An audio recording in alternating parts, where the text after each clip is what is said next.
Ringside Rants brought to you by W.GG.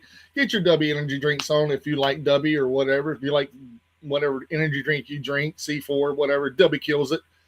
That'll probably be our last big promotion for W going forward. Fuck W after this, pardon my language. Josh, I am just Mike. That is Josh. That is Jat. Welcome, gentlemen. Let's talk about some wrestling, shall we? Good evening. Good evening.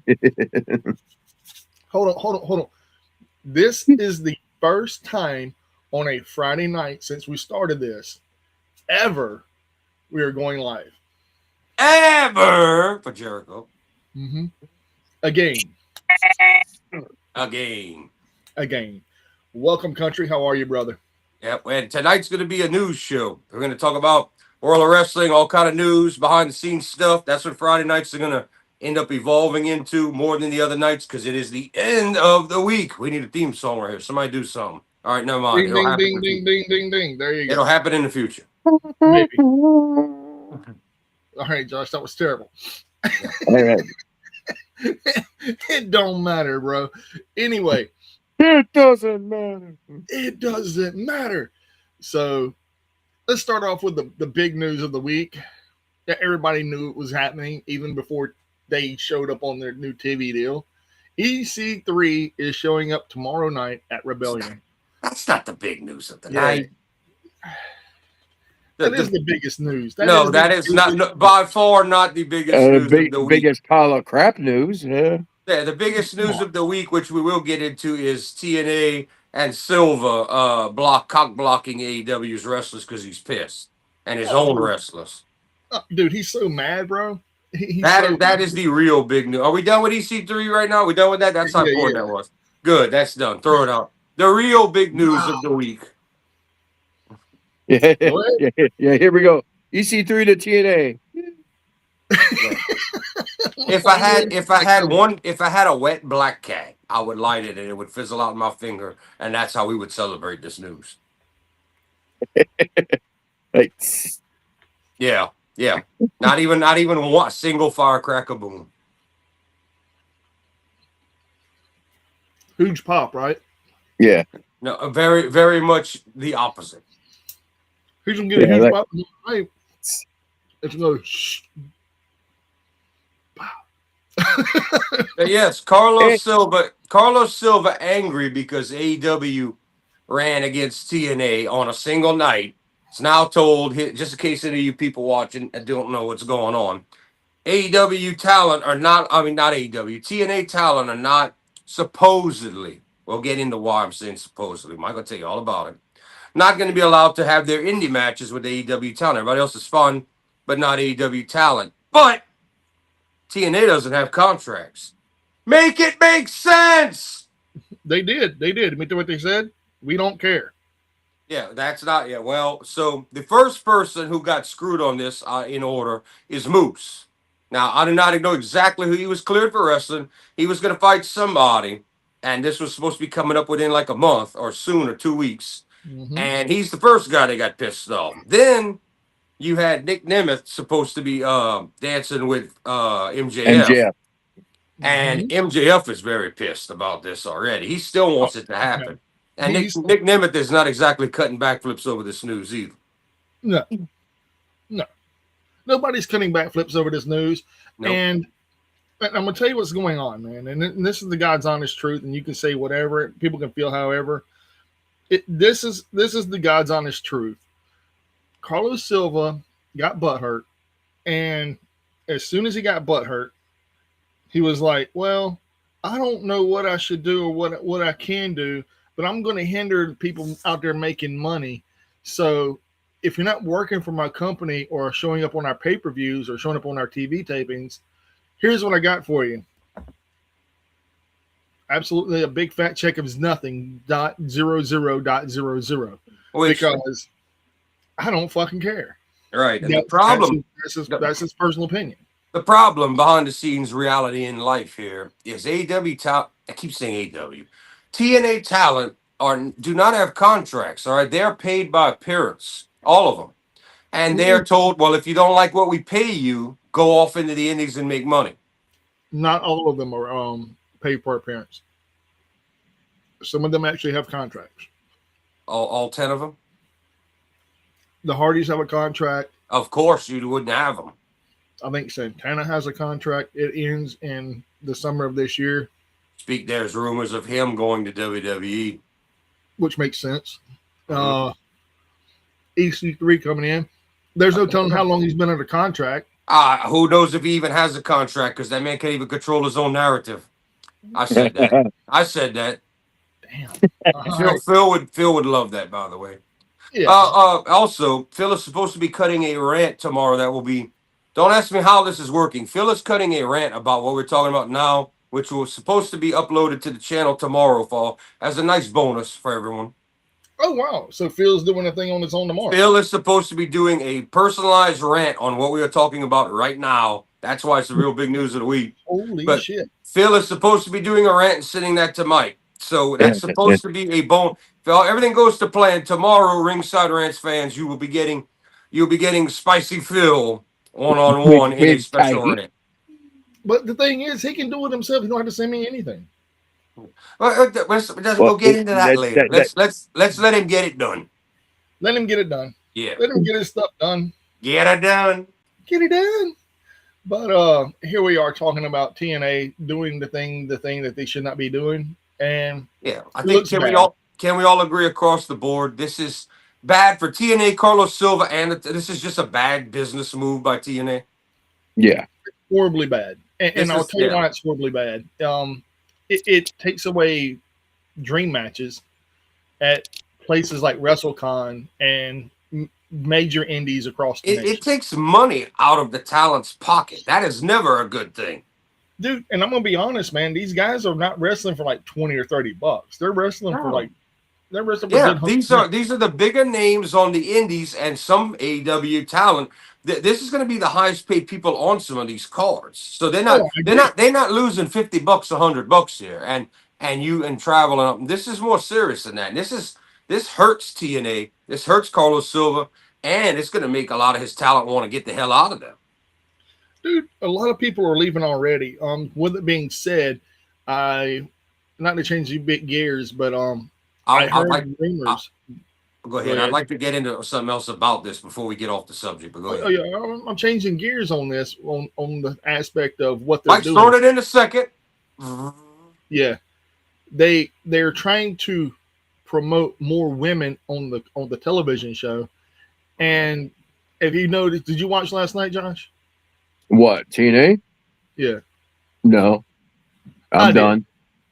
I did. And it was good. It was good. I will say that it was good. It wasn't great. What? It was good. It was good. It was a good go home show for Rebellion. It really was. And I'll tell you why. The only thing I watched was just because it popped up on YouTube was the Undead Realm segment with a special returning guest. We'll leave that for. It better be evil. It better be the original Evil fucking Dead, who is not Violent J's brother. Jump steady in a mask, or I'll be pissed. No, that's JCW. Yeah, that's JCW. This is TNA. I'll give you a hint. I don't care. When you mention Undead, it better be Evil Dead. I'll give you a hint. He is the original monster. The original monster? Minotaur's coming back? God, no. Minotaur, no God. The original monster. The Yeti. The Yeti. It's going to be the Yeti, Josh. No, man. Shockmaster?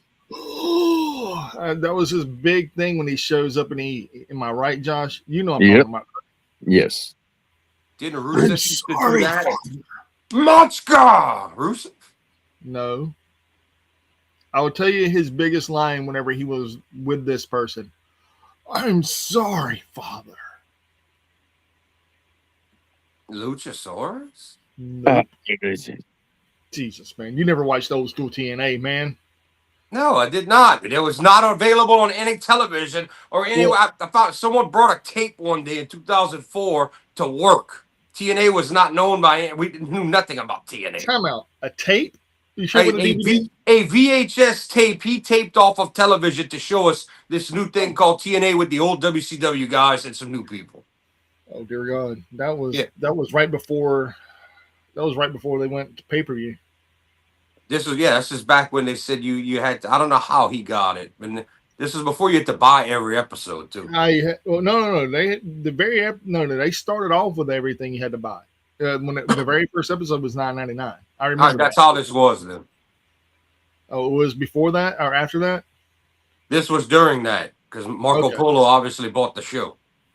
Okay, Marco Polo. Marco Polo. I enjoy the fact that most people will hate the fact that the undead thing sucks. It's a shit show. It's a fuck fest of, to say the least. Yeah.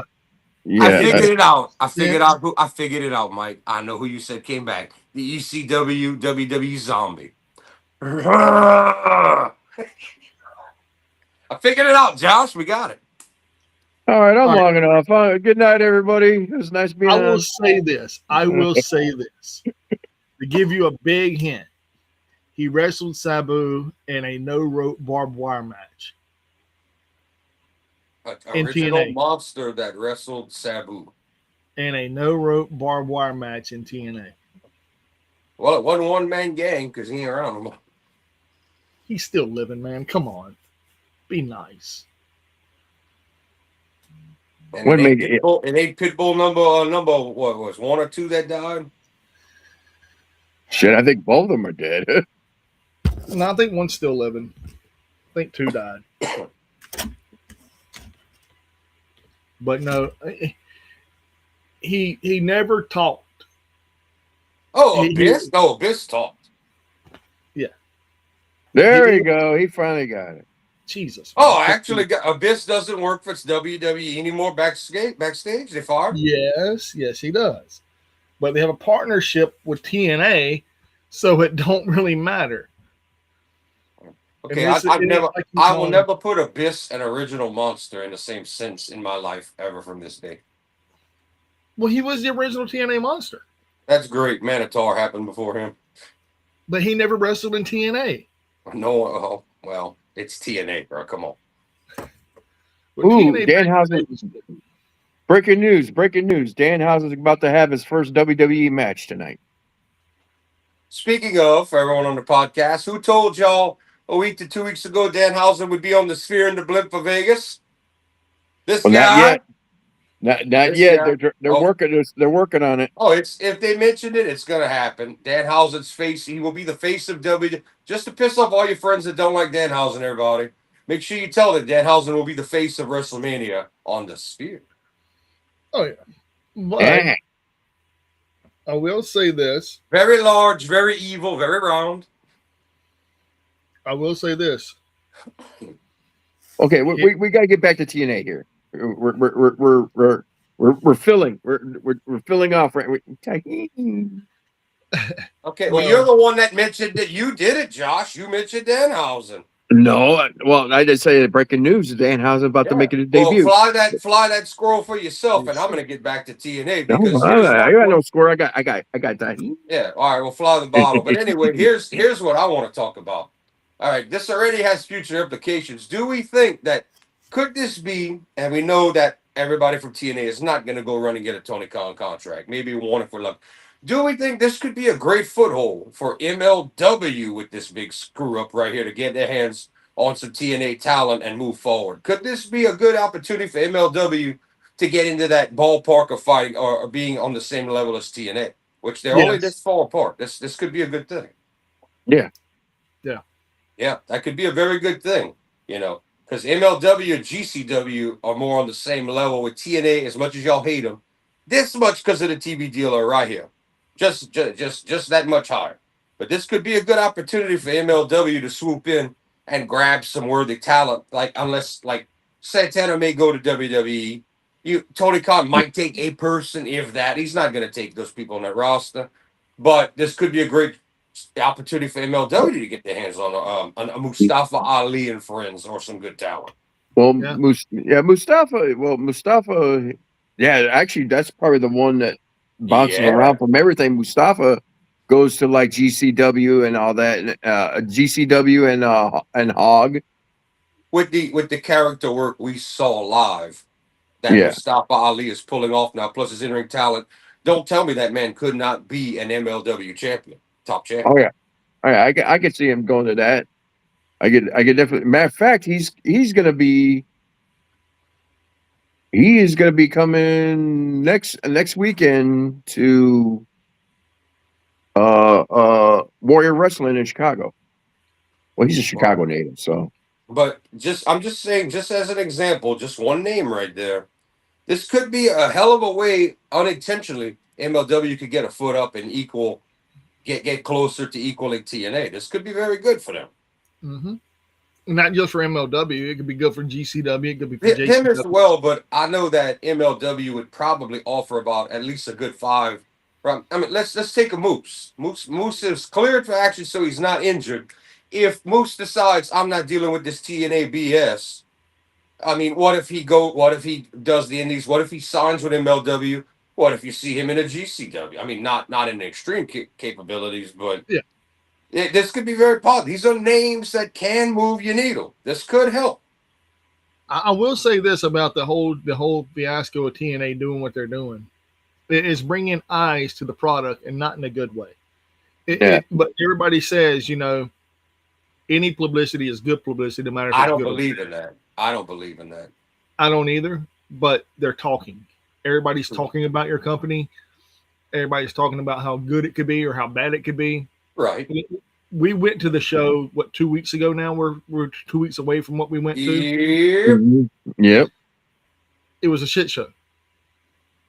Three good matches, very, very much. If you would have been outside at a fairgrounds or where they hold your local fair and you would have paid $10, $15 to bring the kids, it would have been more acceptable.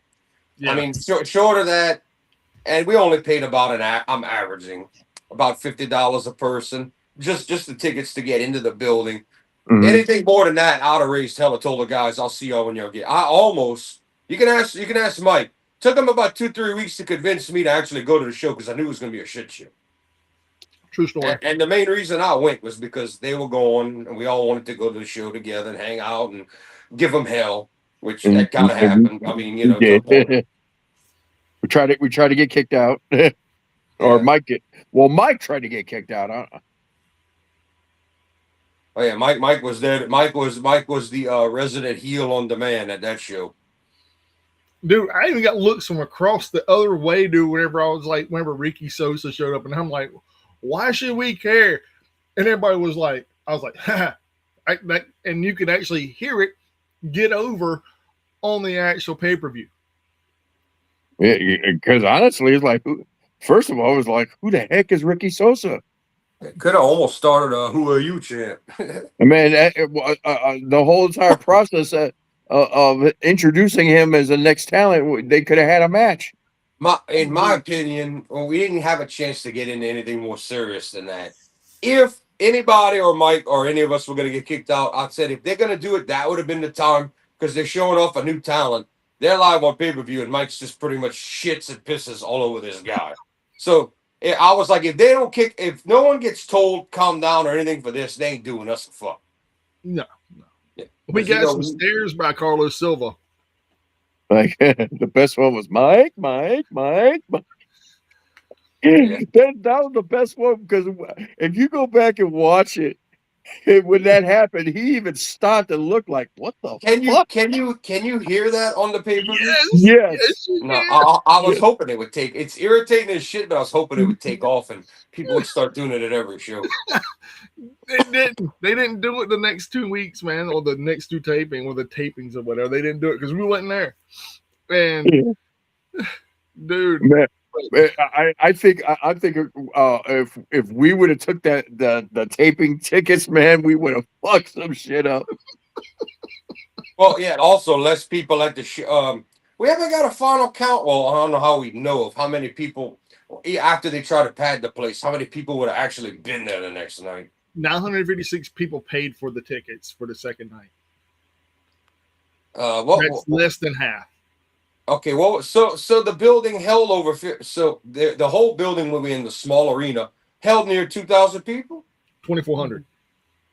Doesn't look like it the way, but yeah, there you go. And not even 1,000 people paid to get in the next night. Yeah, well, And they and traded the let's whole let's place. not forget they gave away 50 real quick that night, and they went on the street and patted, trying to get everybody else, every crackhead and their mom to go the next day. But I'm gonna be honest, man. It, it, it didn't come across as a good TV show. Oh, you mean us there or watching it back? Watching the next 2 weeks, I watched the next 2 weeks, and I saw it, clips, and I felt like they made it look like the place was bigger than we were. yeah, TV watch. So that's kind of a, not trying to give them any credit here. That's kind of a good thing production wise. no, But I felt like they did a good job of hiding how small the venue was that we were in. And they was all blocked off, so there's no way Mike or Josh could see. I've seen the main area in the Alario Center, plus the sports area. Y'all were inside. No one saw outside the smoke. And this dude had to have been a basketball player. This dude was all of 7 feet something. And he walked out with his like in his shorts and all, like he had just took a shower and had his case pulling behind him on his wheels. And he glanced at me across from like where he walked out just to make sure, no one's, he had one guy with him, but he just glanced to make sure his surroundings. But you could tell this guy was a sports player practicing or training. And I was like, damn, if half the locals saw this guy, they'd probably be going nuts if it was, I don't know if he's for the Pelicans or what, NBA team, but this dude was an athlete. This guy was, you could tell. This guy looked like Mini Shaq. oh, nice. Yeah, in his prime, no gut, tall as shit, huge. So you could tell this dude was leaving for practice or whatnot. And he did not have an armed guard or entourage. He had one guy with him of average size. And he was probably like, "Please don't come over and ask for an autograph." Well, when he walked out from the other doors, not from where any of us were allowed entrance. And I was standing way at the end of the pave smoking, and he glanced just to check his surroundings. And then he was like, I'm good. And he walked off, like he could tell no one was after him or the hound or nothing.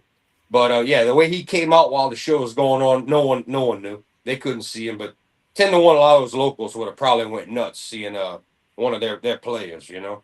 Yeah. I am not a Pelicans. They're not an original team to us. They're pretty much the bought out Charlotte Hornets from back in the day, franchise wise. And it's not like we have that's our first and only NBA. It's not like a team since I was born or nothing. So, it's not Well, really a thing. the original New Orleans team was the New Orleans Jazz. Oh, you thought? Well, wait a minute. What happened? Well, that came from the Utah Jazz, huh? Utah got the Jazz after the New Orleans lost the rights. Well, I'm not surprised. Somebody tried something back in the day and it wasn't profitable. Kind of like when Lafayette had the ice skaters and they tried to bring ice hockey to the swamp. I said, bro, how are we gonna do this? How is this gonna work? We could get rollerblades, but no one could go outside and get on ice skates and be like, yeah, I'm gonna be an NHL player when I grow up. Yeah, that's not gonna work down here, but that's not gonna work for me, brother. Well, it does work down here a little bit. We're getting an actual hockey team. We just got one in the last 2 years in Baton Rouge, and they're trying it again. And it was so bad, $10 tickets all over the radio. I don't know if it's going to work again. All over the radio. But like up there with Josh is, man, he's got every aspect, everything covered. Hockey, yeah, football, but Josh baseball, lives where they have blizzards. Josh lives in a big city where they have blizzards. Up there where he's at, he's probably got they probably have everything short of a rugby team or a cricket team where Josh is. Let me see. We got his Chicago Bulls, Chicago Bears, Chicago Blackhawks, Cubs, Sox, White Sox. The Chicago Fire. That's the soccer team, and there's another soccer team. Then there's like you get a women's soccer team too. But we got minor league hockey team. What is it? The Chicago Wolves. Mm-hmm. And you also got a minor league baseball team up there too. Nobody cares about that. Yeah, our baseball team is still minor league. I think we got a WNBA, but nobody cares. Nobody cares about that. Wow. But the question is, though, Jordan, you said y'all have a minor league baseball team. Is it the Baby Cake still? Bro, the minute they changed the name, and not only that, I was already like pissed off. Then I saw that ugly ass mascot, dude. We were all Zephyrs fan. The Zephyrs is the neutral. I had a band name, not named after the team, but after a fucking neutral. I was like, it was like you can't get a cooler mascot than the fucking neutral. And the Zephyrs is named the Zephyrs because of the old roller coaster from the old the Zephyr. The Zephyr was the big roller coaster at Lake Pontchartrain where you went sideways, over the lake, like by the lake and shit. Didn't they turn into Jazzland? I don't believe that's. I'm trying to think of that. I don't think that's the same location exactly, but where I'm Jazzland was. thinking the Six Flags over New Orleans is what I'm. That's what Jazzland would become. But the problem is where they. New Orleans is a huge bowl. Like it's surrounded by water. It's not an island. It's a bowl. So the minute you flood a bowl, water goes in. So like New Orleans is a terrible place when you have flooding and hurricanes. That's a horrible place to be because What's everything's going going on? to get there. Water's going to come in, and that's why you could drive past it to this day, and you'll see remnants off in the trees of old ass Six Flags Jazzland just rotting away. I mean, they had to stop people from exploring it because it became a popular spot to dump bodies when you ever want to get rid of somebody over there. What's going on there, Puddin'? Yeah, that lady right there is I play a game online. I use our podcast, Ringside Rants, as my handle. I do it for every video game I play now.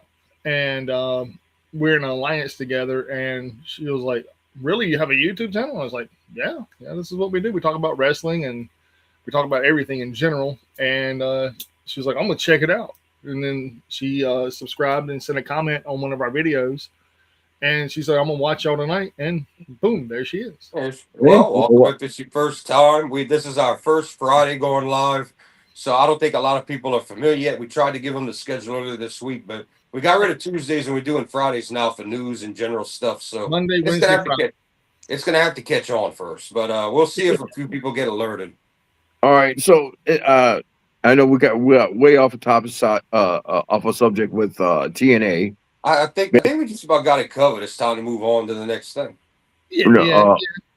Before we talk about, we're still discussing the fallout of all this of Silva canceling all of TNA's outside contracts or something like that. Well, I mean, we kind of talked about. I mean, there's not that either you're all right with it and you're gonna stay working for the company, or you're gonna leave TNA and go work somewhere else. There's not much else you can do. Well, great way to spoil the fucking match, you dumbasses. I'm over. Sorry, I'm over just watching right now. I'm still SmackDown's on my TV right now, and they just announced it's going to be the Demon versus Mysterio. I'm like, you could have kept that a secret and a mystery. We knew this last week. Everybody's like, "Why do we need the Demon for this match?" I don't even watch the show, and I knew this. Yeah, and I'll even say this too, Josh. They announced Royce Keys was wrestling tonight on SmackDown. Well, he already did. So, how was it? Be honest. Actually, good. It wasn't like his typical stuff where he just went in and slam, and the match is over. No, he actually wrestled, and it was actually good. He actually did a match because he knew. I know he couldn't do what he did in AEW. No, they say no. You gotta come over here and you gotta work. Well, I mean, he did a good job. I mean, they put him against what is that Mexican wrestler that has like the tattoo right here of the claw marks, or I forget his name right now. Dragon Lee? No, he doesn't wear a mask. God, I can't think of his name right now. I'll think of it later. Not Escobar. No, but he hangs around with him. Angel Garza? Yeah, I think so. Yeah, there you go. That is, if y'all remember Hector Garza, who used to do the corkscrew plancha in WCW, that's his son. His son, yeah, that's right. Not his brother's son, yeah. But he wrestled him, and obviously he's like a big guy versus a little guy. But they did a match, and it was decent. Okay. I'm reading your girl's name. I see she's got Puddin' Sub. I wonder if I should fix my name and put Jack down behind on it. No. We'll keep it family show like Josh was screaming last week, even with our horrible language and everything we talk. But yeah, This is a if you know, family show. Wednesday night. if That you was just Wednesday night, bro. That was if just you Wednesday all night. right, if you know, you know. That's all I'm saying. If you know, you know. Yeah. If you know, you know. But I know I was trying to explain something, and he's like, you're talking about it like this? I'm like, this is a family show. I got a great question. Why is Wednesday night a family show? No, I don't know. I was trying. I was family trying. show, bro. None of this shit's a family show. Yeah, man. I was gonna say. Well, put it this way: when we're talking about something that's not wrestling related, but it was. Yeah, see, she's asking projectile what? When we were talking about something in an adult orientated nature, and I was trying to be discreet about it, not to be like totally like, hey, You remember the old song, like the old soda pop song? What is it? Was it soda pop? Soda pop, soda pop, and they go. Ain't that the name? That was the same song. Yeah. Right? I was trying to explain something without trying to get into graphic details, so guys would take the hint. Then all of a sudden, Jordan's like, "Oh, you mean this?" I'm like, "This is a family show." Right in the. But anyways, not to backtrack, but that's what I was talking about. Yeah. It was terrible. It was god awful, and Jordan should be ashamed of himself. Just this much, Bro. You know I have no shame. I said this much, man. I didn't say a bunch. I just said this much. No, there is no this much. No. but like I said, okay, so we're done with the TNA stuff because.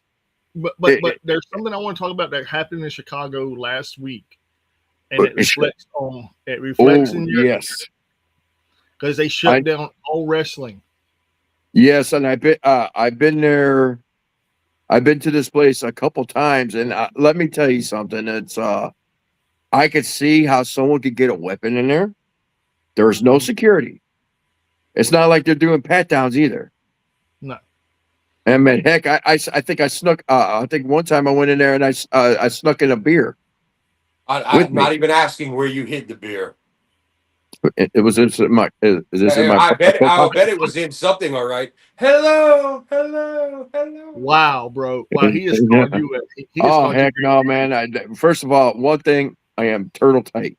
All right. We did not need to know that, but anyway. There's no loose as a goose. Into that kind of thing tonight, y'all know who to holler at. Hey, I tell you this: at the age of 50, I am not loose as a goose. I am still turtle tight. All right. I guess the doctor until he has the explosives type of But I guess your doctor told you that when he gave you the finger. Yeah, but anyways, get back to the point. This Berwyn's Eagles Club. I know the place very well. I've been there a couple times. I was there for that was where I went to the GCW event where they broke every law to nature in that fucking ring. And I think I saw a Lucha event there, and I think I seen another match there. But yeah, I can see how someone the incident that happened is the wrestler Kruger, right? Cruel. Matt Cruel was wrestling, and he went into the crowd, and someone in the crowd busted out a knife. Well, and tried to stab his ass. Hold on, that didn't happen during the match. That happened after the fact. The match itself went off without a hitch. Whenever he was at his table signing autographs and stuff, that same fan that he already had run-ins with twice earlier in the evening came to the table, stabbed him, and then he pushed him off. And then the rest of the we talked about this. Wrestlers and the fans retaliated and pushed about the arena. But I will say this. If me personally, if someone stabbed me and all you did was push him over out the arena and he had to go to the hospital, we didn't do our job right, gentlemen. You go put him in the hospital, right, Mike? Right. I think the whole entire locker room came out and whooped his ass. It was a fake ass. I watched it. They were barely. One or two guys gave him some real hits. He got off easy. That dude was still standing. Yeah, bro. He was still standing when they pushed him out the door. but the fall off from that is that now Berwyn has shut the doors for all professional wrestling. Pulled all of their permits from this place, and now they cannot have no more wrestling events. That means now that's a story. Now GCW is supposed to have another event there, and they had to cancel that event. They're moving it. They're moving it to a nightclub. Well, I understand. We'll find out pretty soon. I hope it's not the strip club again. If it is, dude, you gotta take pictures inside the strip club, bro. Puddin' Sub says, "LOL, y'all just be yourselves. I'm a big girl. Good girl. Yeah. Good girl." Well, this dude, man. Well, the strip club I went to was an infamous Chicago strip club that housed a wrestling event. Was Rob Van Dam's side thing. Oh, only wrestlers instead of OnlyFans. Only wrestlers. Yeah, I think it's Only Wrestler Association or whatever it's called. It's just Only Wrestlers. No, it's actually only Wrestlers something. It's three letters in it. I know that much. But yeah. Damn, I hope they don't have it in it because that was small as hell. You can't fling them like tube in that and then have some stripper come out on the poles later on in the night. Because that's what they did. Dixie, right here, ladies and gentlemen. Dixie twerking on some broken beer bottles and glass, ladies and gentlemen. Give it up for Dixie. Yeah. So, but yeah, that's the thing. Yeah, that's the major news that's up in Chicago is that the Berwyn Eagles Club is officially on hiatus. On hiatus because they got all their permits pulled. Oh, the best way to call it is lost their license. Yeah, that too. That's what you call it. Hell, they had a chicken place in there. Almost. Actually, speaking of cruel, it was during that and his match where he came into the crowd and almost knocked over my bucket of chicken. We back to this story again for the 8th time since it happened. Man, hey, look, the man. It was good chicken. It was good chicken. The man bought fucking chicken. Okay. Oh yeah. Shit, man. I mean, it's really hard to get good chicken nowadays. The best place down here, we have two places. My cousin's place is Wingsville, and right around the corner we got Hearts. Even though they have MSG in their fucking shit, it don't matter. You got to die someday, right? Well, this place they had in there is an infamous Chicago place called Harold's Chicken, and in the city it was good, but we have one right over here by my house, and for some reason it's not that good. But in Chicago itself, it's actually good. I don't know. Am I still on? So y'all have a strip joint called Handsome Harold's, and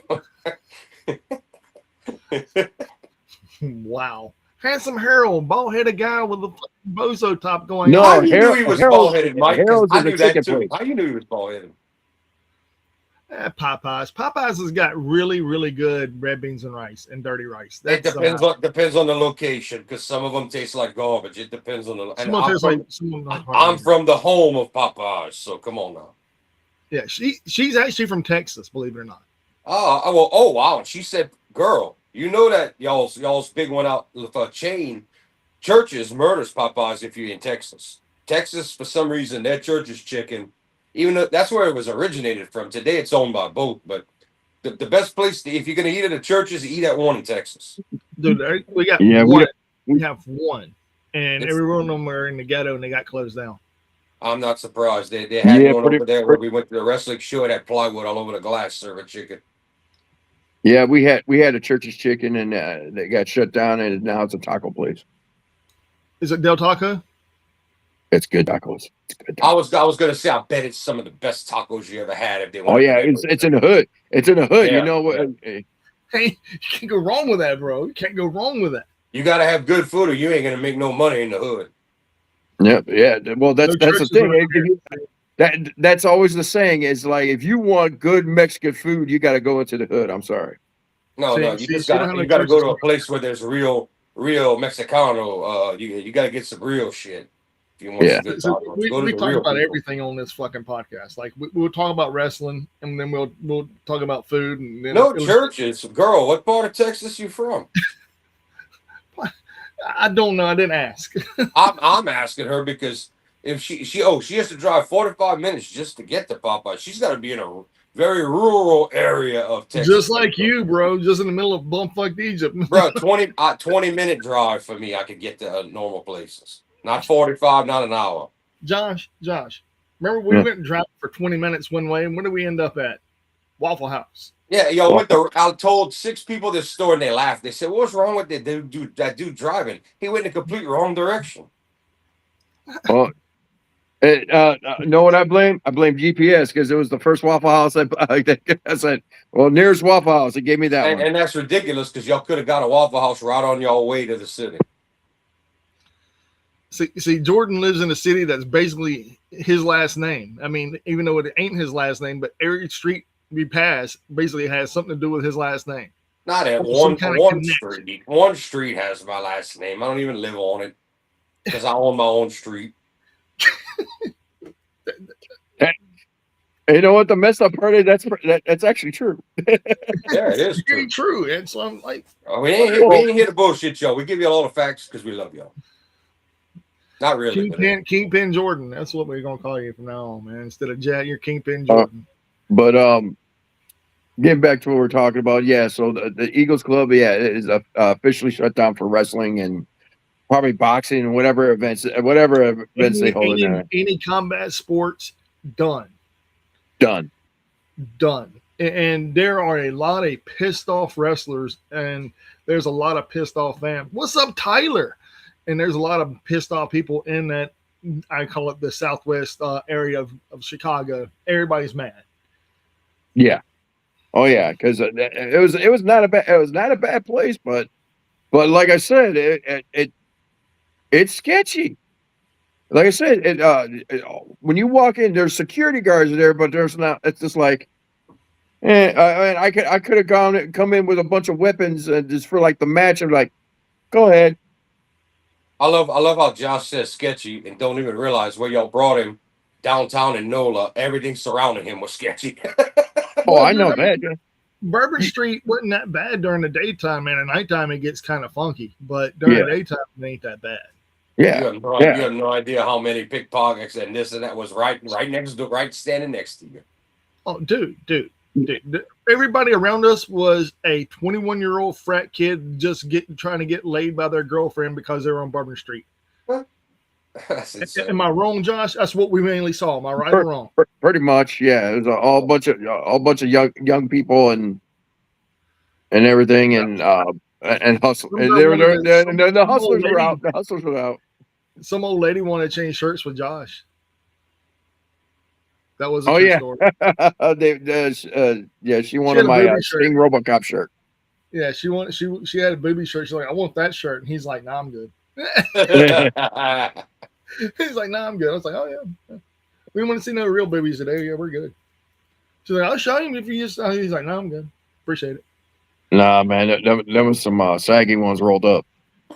Bro, I didn't want to see them anyway, but yeah, it was. What y'all ran into like that? Another busted can of biscuits? No, basically. No. She was just, it was one of them. You ever been up late at night watching infomercials back in the day? Yeah. Y'all remember the Magic Bullet? Yeah. Y'all remember like the commercial starting off with everybody, making whatever, and then all of a sudden other people just show up in these people's houses? Yeah.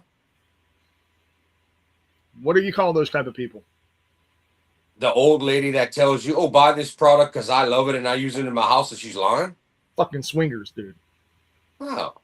Dude, if you go back and watch that fucking infomercial back in the day, seriously, there's something like there is like automatically you're like making Magic Bullet, making guacamole and fruit smoothies, and I remember the chick in the pink. Now that you said it, she did look like a swinger back in the day. They all did, dude, because all these people just show up in their house like unannounced, like, oh yeah, by the way, and they're talking about making smoothies and Magic Bullets, and I mean, there's things called that, and I guess the lifestyle, and they showed up for the wrong type of party, and they're talking about the Magic Bullet, and they're like, oh yeah, that's wonderful. I'm gonna have to send y'all the Cajun version of the the dude ended up getting in legal trouble for he was abusive to his girlfriend. But do you remember the young guy with the slap chop that would cut your vegetables?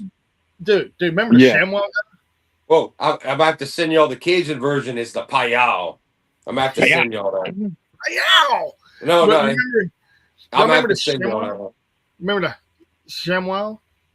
That was the same dude, Shamwell. He ended up Yeah. getting in legal shit and like abuse charges with his No, woman. no, Yeah. dude, he punched a hooker in Florida. Like, man punched a hooker. That'll do it too. That'll do it too. That'll do it.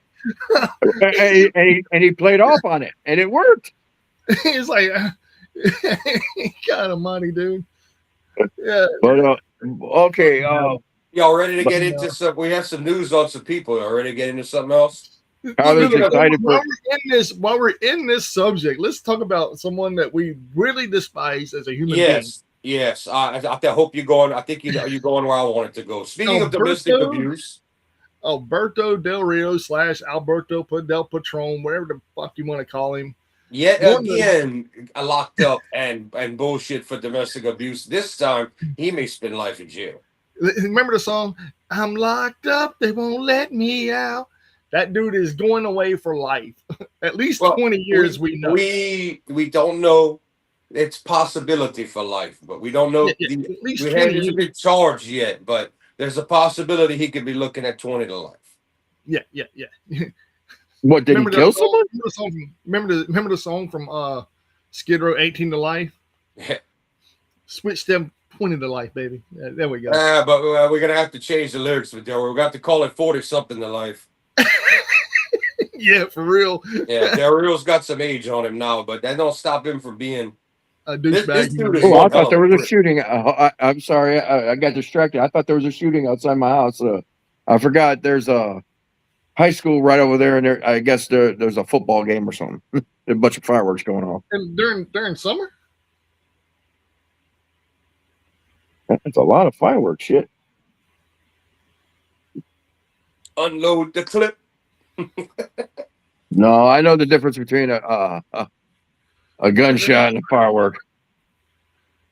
And then all of a sudden, there's a bullet that comes straight through the window, stray bullet, and he's like, "Oh, yeah, that was a fire rocket. That was a bottle rocket, everybody. Bottle rocket." For the people don't know, I kind of live in a what we consider the hood in my area. He's on represent over there. He's like, I told the blood and the crip, and whoever else is around at that time, yo. This portion of tonight's program was brought to you by Conoco's Wagga Pack. For Mike, who hadn't seen one in forever since he came. Dude, Conoco, bro. Conoco. Jesus, man. But Tyler, yes, I am excited for the pay-per-view that's coming up. I am excited. I am looking forward to everything. Pay-per-view? You're excited for the TNA pay-per-view? AEW, fucker. Now, he said, Josh, you were so excited for TNA pay-per-view. Okay. I thought you said AEW. I'm sorry, I'm blind right here. So Tyler is excited for the AEW pay-per-view. No, said Josh, are you excited for the TNA pay-per-view? No. No. The AEW, yes. TNA, no. They just royally screw themselves. So, wow. She went there, dude. She said, "No worries, man. It's just ice." It's just ice, or. Hey, I mean, I'm only half in it, but they still can't catch me. He's only a half a Latino. He's just la. I'm a la. He's a lat. I mean, that's what you are, because it's a 6-letter word. You're a lat, man. You're not even a Latino. It's like I'm half Hispanic, half white. Somewhere along the lines, I'm halfway right. Yeah, sometimes. Your white privilege kicks in, and there you go. Shit, I would. Well, hey, man, how are your White Sox doing? Since we got George, we can talk a little bit about baseball right now. How are your White Sox doing? I don't know. I actually got to look it up right now. I haven't, like I said, I've been so busy with so much shit. I haven't had time to keep up with everything. Second place in the division, baby. Even though we lost tonight 2-0. I'm okay with that. I know we won the home opener. I know that much. Kaminsky Park, man. I mean, it is a thing. That's the Cubs. No, that's no. Kaminsky Park is a Sox. My bad.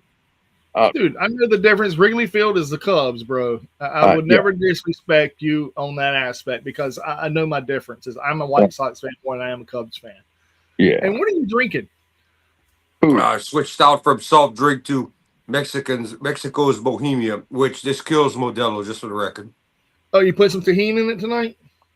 I have that on the chips, on El Calete's chips. This I have, I put some Tonys in there. If you look on my bottle, you'll see that, look at that lovely Tonys all over that bottle. Bro, that's terrible. We saw the new NBA TV deal? No, I haven't. Talk to us about it, Tyler. That's something I'm actually interested in. Boo the White Sox? Boo you. Boo you, Monica. I was a big White Sox fan in the 90s. I still have one of the legendary hats. Back when I was a ball cap wearer, when I was a young man. Yeah, Monica, my girl and her family, they're all Cubs fans. I'm a Marlins fan. I love the Marlins. Don't get me wrong. I'm a diehard Marlins fan. I've been a diehard Marlins fan. However, I do have respect for the White Sox for three people: Robin Ventura, Frank Thomas, and Michael Jordan. There you go. Michael Jordan was only shit. I don't even think he did a season. But he was there, bro. He did one baseball season. Yeah, but he got kicked from the White Sox to the Birmingham Barons, which he went from a major team to he lost his dad. He gave baseball a shot, going through all of that after he lost his dad because he wasn't a terrible ball player, man. No, he wasn't. But he wasn't Bo Jackson though. He wasn't a prolific at both. Bo Jackson is. I don't want to say what Bo Jackson truly is. He is what Deion Sanders wished he was. Did I say that right? Yeah. I did. Your team are 9-3. Let's go. Who is your team, Tyler? Who is your team? So I can rip them.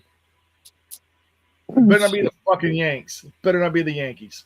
Ooh, that's some drama right there if you get that started. Oh, dear God. It better not be the fucking Yankees.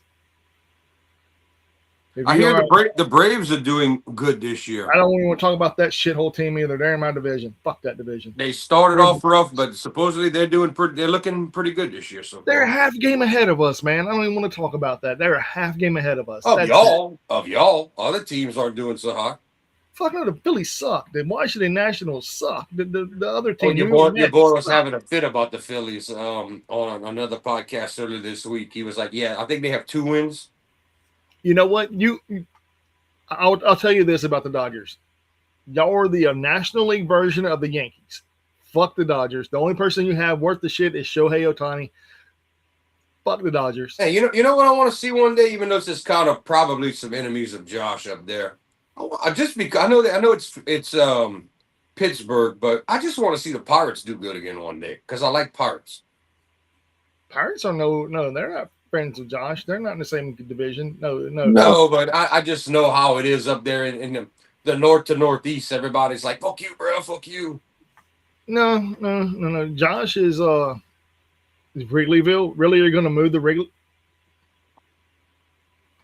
They had 2 good players. Okay, 2 good players. Shit, nobody can afford to live in Wrigleyville right now. They had Ryan Sandberg and wait. Yep, that's it. They had Ryan Sandberg. That's it. They had 1 player. 1 player. Actually, I'll admit to that. I was a Ryan Sandberg fan when I was a kid. So was I. And I mean, even though they played back in the day before the Marlins were a team, they played my other favorite team at the time was the Athletics. So they never really played them except for an All-Star game. So, and I wasn't an Jose Canseco fan. I was more of a Ricky Henderson fan. But Darryl Strawberry and Pete Rose. There's a great part. Ernie Banks. There you go, Devin. There you go, Ernie Banks. There's a great part in the original Teenage Mutant Ninja Turtles 1990 movie where Raphael meets Casey Jones and they fight, and Casey hits him with a bat, and he goes, "A Jose Canseco bat. Tell me you didn't pay money for this." Mark Grace, Andre Dawson. Now you're talking about Andre Dawson before he went to the Marlins and became great. So he was great for the Marlins. He was not that great for the Cubs. Just saying. Mm-hmm. I know my team, bro. I don't know if we I mean now that Devils is on here, it's not gonna stop with sports unless we change the channel. But we do need to go from one Spanish superstar to another. We have news that we need to talk about a lady here. La Catalina, one of CMLL's two big new prospects, has left the company, and everybody's pointing to Triple A as her new home. Which I'm not surprised, but AAA, I mean, just AAA, man. Well, owned by do you think WWE. is she going to go to that, or is she going to go to AEW? No, they're already saying it looks like she's going for AAA. And if she was in CMLL, she could have got a AEW deal and kept both. So it's pretty obvious. I think Phil was right on that as well. I did some research on it. Yeah, it looks like the Catalina, who can be a big star, and probably WWE will take her eventually because she's right up there with Stephanie. Those two were like CMLL's women they were grooming to take over. Well, the thing is, if she goes to AAA, that's WWE. So no matter what, I think that they're eventually gonna buy her and put her on teach her some English and put her. I think she might be the next Stephanie if they do it right. Not verse Stephanie, but Stephanie McCall. Okay. She has time. She's only early. Like she might be 24 or sniffing all of 24, 20. She has time, but I think she's gonna go to AAA. I think she's gonna get over there. I already know her, and she's good in the ring. She was one of the main parts of that. Y'all didn't watch it. Y'all remember when I bought that big women's battle royal CMLL pay-per-view? Yeah. It was versus the AEW. She was a big part. Her and Verstephanie were, and then you could throw in AEW stars. Well, now AEW stars. Thekla was a big part of going off in that match and getting the crowd heated, as well as is it Sky Blue? Yeah. And Julia Hart was very. These are the people they focused on in the match storytelling, working the crowd. All these 5 or 6 women was what it was all about. Big time. You could tell that was who they were featuring in this thing. Well, Devin's like, man, Karen Jarrett would have looked her. Hey, she ain't a bad looking woman, man. She really ain't. Oh, back in the day, yeah. No. Back in the 2000s, I was like, hey, Dixie was a hot MILF back then. I was like, hey, no.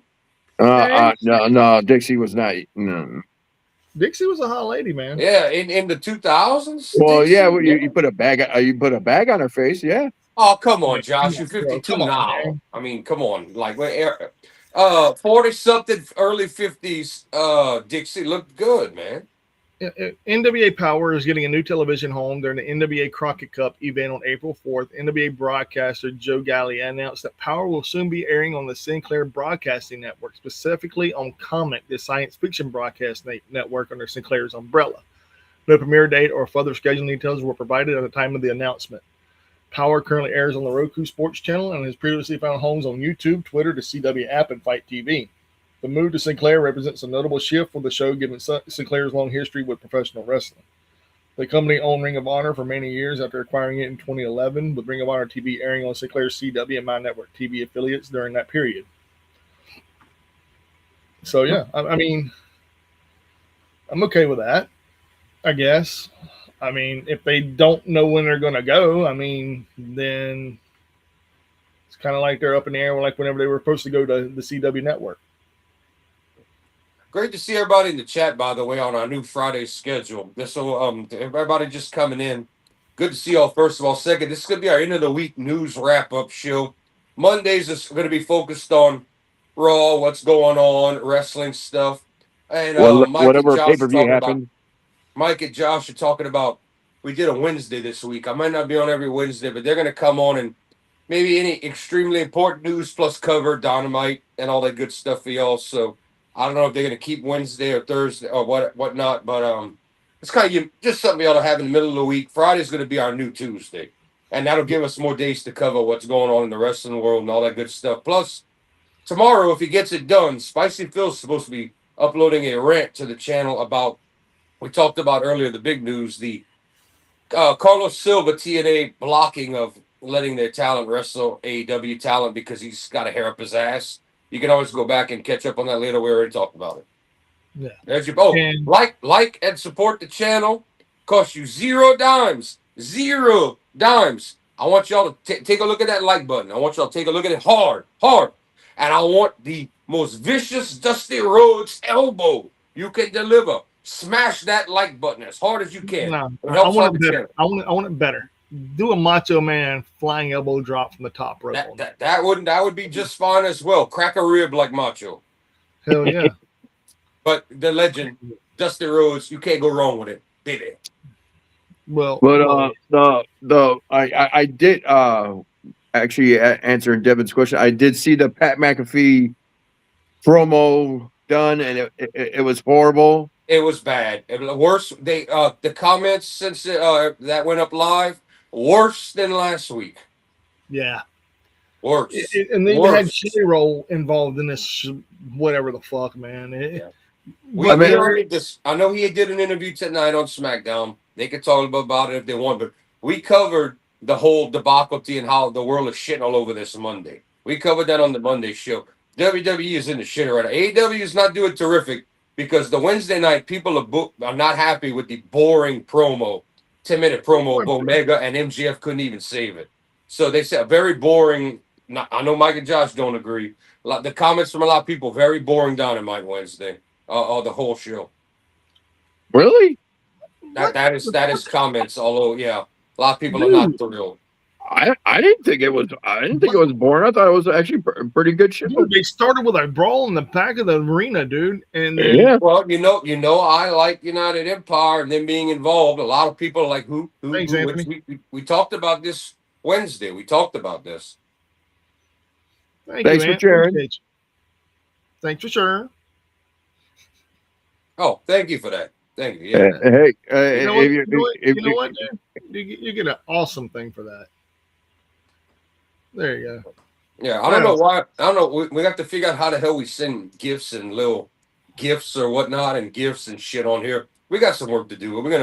We even need some clicks. all we can do is give thumbs ups. That's what we can go. I'll give you a Dusty Rhodes. I'll give you a Dusty Rhodes. But yeah, I can give you props. That is awesome. How badly do you think Tony is going to screw up Persephone to where she ends up leaving and going to AAA or WWE? I don't think she's going to go there. I think she's good where she's at. I think that if Tony does a screw over, features her, and does it right, she won't leave. I think if he doesn't feature her, she'll be calling Stephanie over in WWE, and if he doesn't feature her, push her right, she's gonna build up her stock in a year or two and see if she can get a better offer. It all depends on how Tony Khan treats her. Will he keep playing with her in the sandbox as one of his favorite toys? Will he put her on the shelf or put her in Guantanamo Bay? It's yet to be determined. Well, I think he's going to use her, man, because she is the CMLL Women's World Champion right now. It makes sense to use her. Not for long. Who's going to take it? Who's going to take what? The CMLL World Heavyweight Championship from. For Stephanie. I'm still on the Catalina. Okay, my bad. Yeah. No, as long as he treats her right. I mean, she's got it's a dual partnership. Will Tony Khan hire her away from CMLL completely? Will someone? I mean, for Stephanie's their top woman right now, which is not great. They have to share her with Khan, but she's a really great wrestler. She's a good character. She could play face or heel. She's young. She's healthy. She's a lot of upside to that woman. She could be the next Stephanie McCoy, really. Yeah, she's built like Willow Nightingale, but wrestles like Stephanie McCoy. She's not that big. She's not as big as Willow. She's not thick like Willow. No. And nothing against Willow Nightingale has her own. She's one of a kind. She has her own character, which that's what I like about her. But no, this woman is not built like that. She's half the size of that woman. It's not that big. Well, he's been using CMLL talent very well. I mean, look at Hechicero for one. I mean, that dude is being used all over television. Hechicero, El Clone, Mystico. I mean, these guys are being used. I mean, literally great point, Anthony. Great point. And that goes back to the fact that Tony Khan gets new toys in his sandbox. Either he gets bored of you or he uses you to death till he injures you. Like once Will Ospreay and now Kyle Fletcher. Great point right there. With Japan talent as of right now, it seems like Japan talent is having a lot of visa issues. I mean, we just for now we just got back our Karashita, and she was having a lot of visa problems. Yes, That's the and reason why she was 6 months. It took her 6 months just to get her visa renewed. Yeah. Well, a lot. I'm not to get political, but this has been going for some years now, and I know this because I play in bands. It's easy to get out of the country. It's hard to come into the U.S. with regulations that have happened, with regime changes and all that. So it does. You have to work hard to be able to get into the country now. It's some work Yeah. to come just to stop by, and visas. It's harder to get visas. A lot of bands hate it. I'm like, hey, bro, we got to be safe more than sorry with all the crazy shit going on in the world. But yeah, this just happened for the Stardom's having a show in Vegas Mania weekend. The ladies of Stardom, best women's wrestling on the planet, and a good number of the Japanese talent, a handful of them, their visas just got screwed up and they will not be available. So, including Maki Ito, who is very popular. Very popular, Yeah, especially here in the States. yeah, very sad that they will not be able to attend. Sad news, but it is what it. And I've been yelling this for at least a couple years for the wrestling business. Get that shit earlier if you know you're getting these people. Start it a couple months early. Whoever's handling your business, get it done sooner. Learn what you got to do. Yeah, I mean, going with how WWE, they're on top of their talent. I mean, they got the money to like say, "Oh, you having a visa problem? Oh, here's a couple grand to fix it."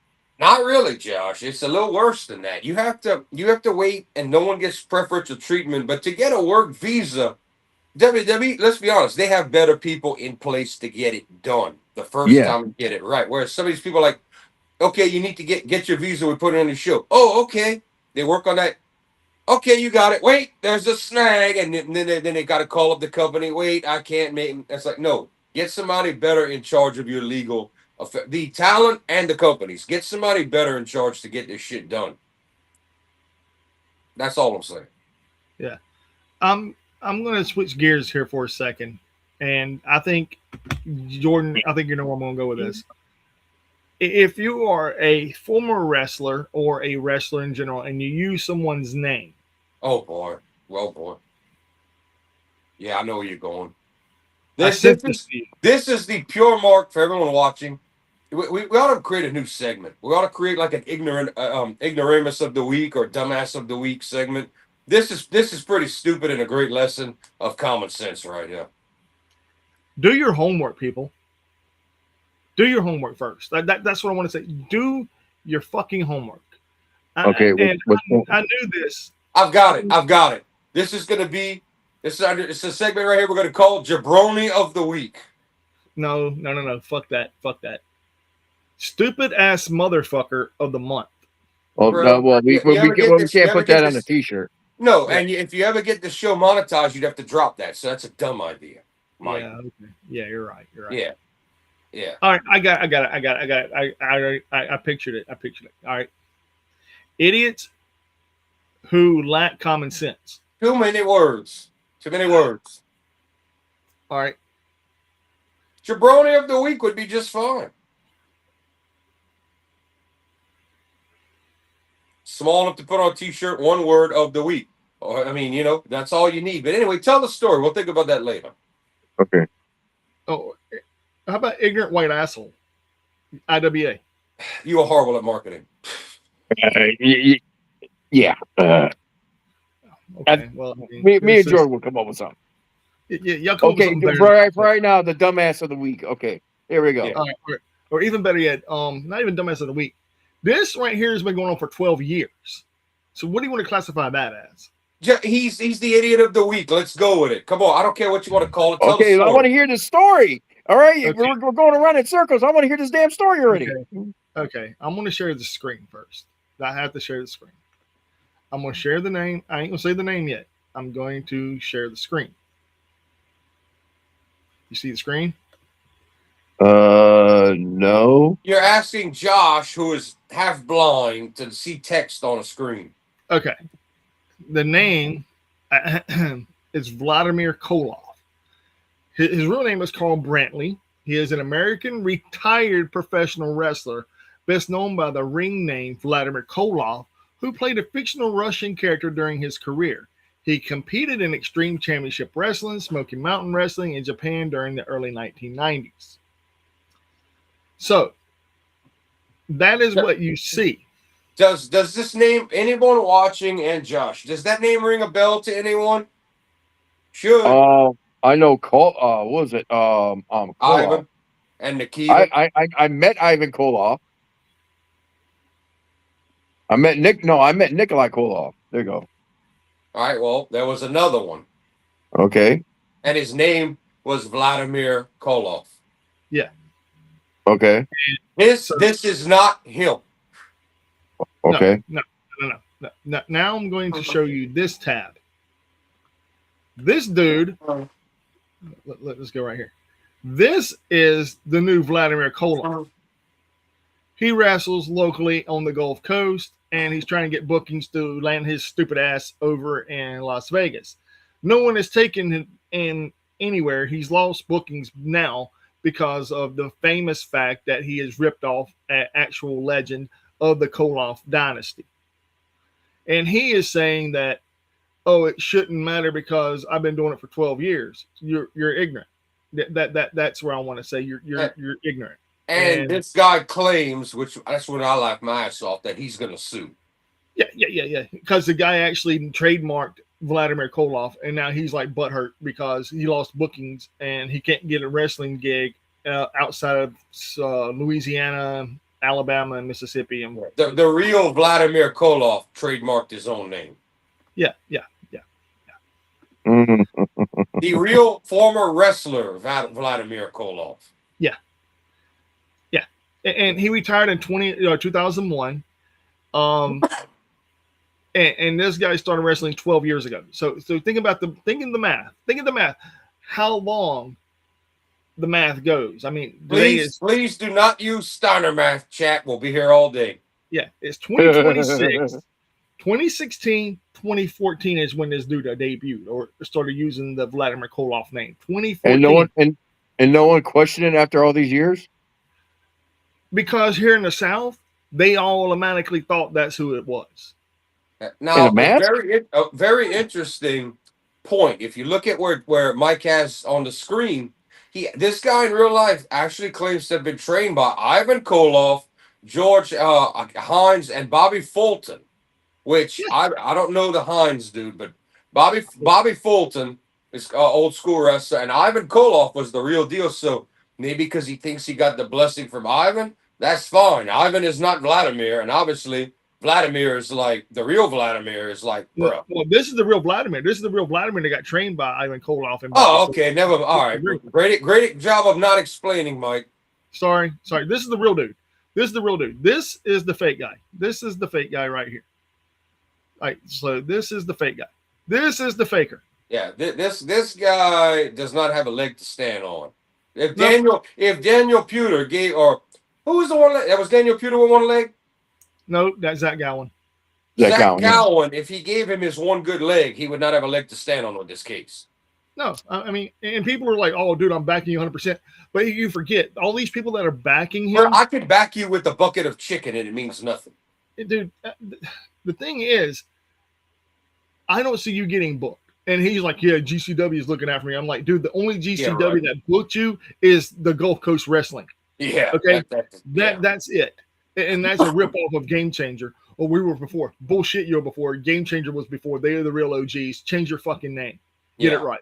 Yeah, this is dumb that he actually, not only is he not gonna just shut up and come up with a new personality, he's claiming he's gonna sue. Bro, you don't have a leg to stand. You don't have a gnat's dick to fly around with on this case. So there it is again. Vladimir Koloff versus Tyson Starr. And this was in 3 years ago. And the real one over here. Now let's try to find Vladimir Koloff again on Wikipedia, shall we?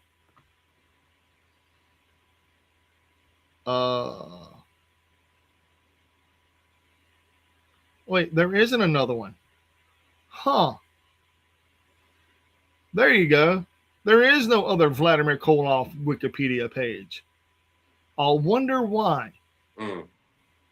Because here's what Vlad looks like, bro. This is the real Vlad. That's the real Vladimir Koloff. How many wrestling fans are back in the day are going to go through? Nothing against the real Vladimir Koloff.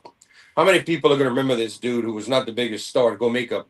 And don't get me wrong, you have your wrestling historians, but what fan is going to go out there? Maybe now someone might actually make him a Wikipedia. The problem is he never had one. No. The original one does have as a Wikipedia. The fake one doesn't. Yeah, well, he ain't getting shit now. No. So the real Koloff made his professional wrestling debut in '91, teaming with his storyline uncle Ivan Koloff for Smoky Mountain Wrestling. In '92, they went to Japan to work in Wing. '93, the Koloffs made their debut for ECW, Extreme Championship Wrestling. The team won their debut match on the June 29th edition of ECW Hardcore TV. They competed in the ECW Tag Team Titles Tournament, defeating the Headhunters, Professional Wrestling, in the first round, then lost in the semifinals to Salvatore Balomo and the Sandman. Well, you sure this wasn't? This was ECW, not East. This was Extreme Days, not Eastern Days. It was right after they.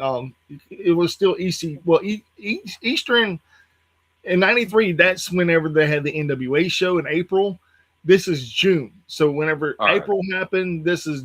I did not get to see any of this, so I did not know about ECW yet in '93.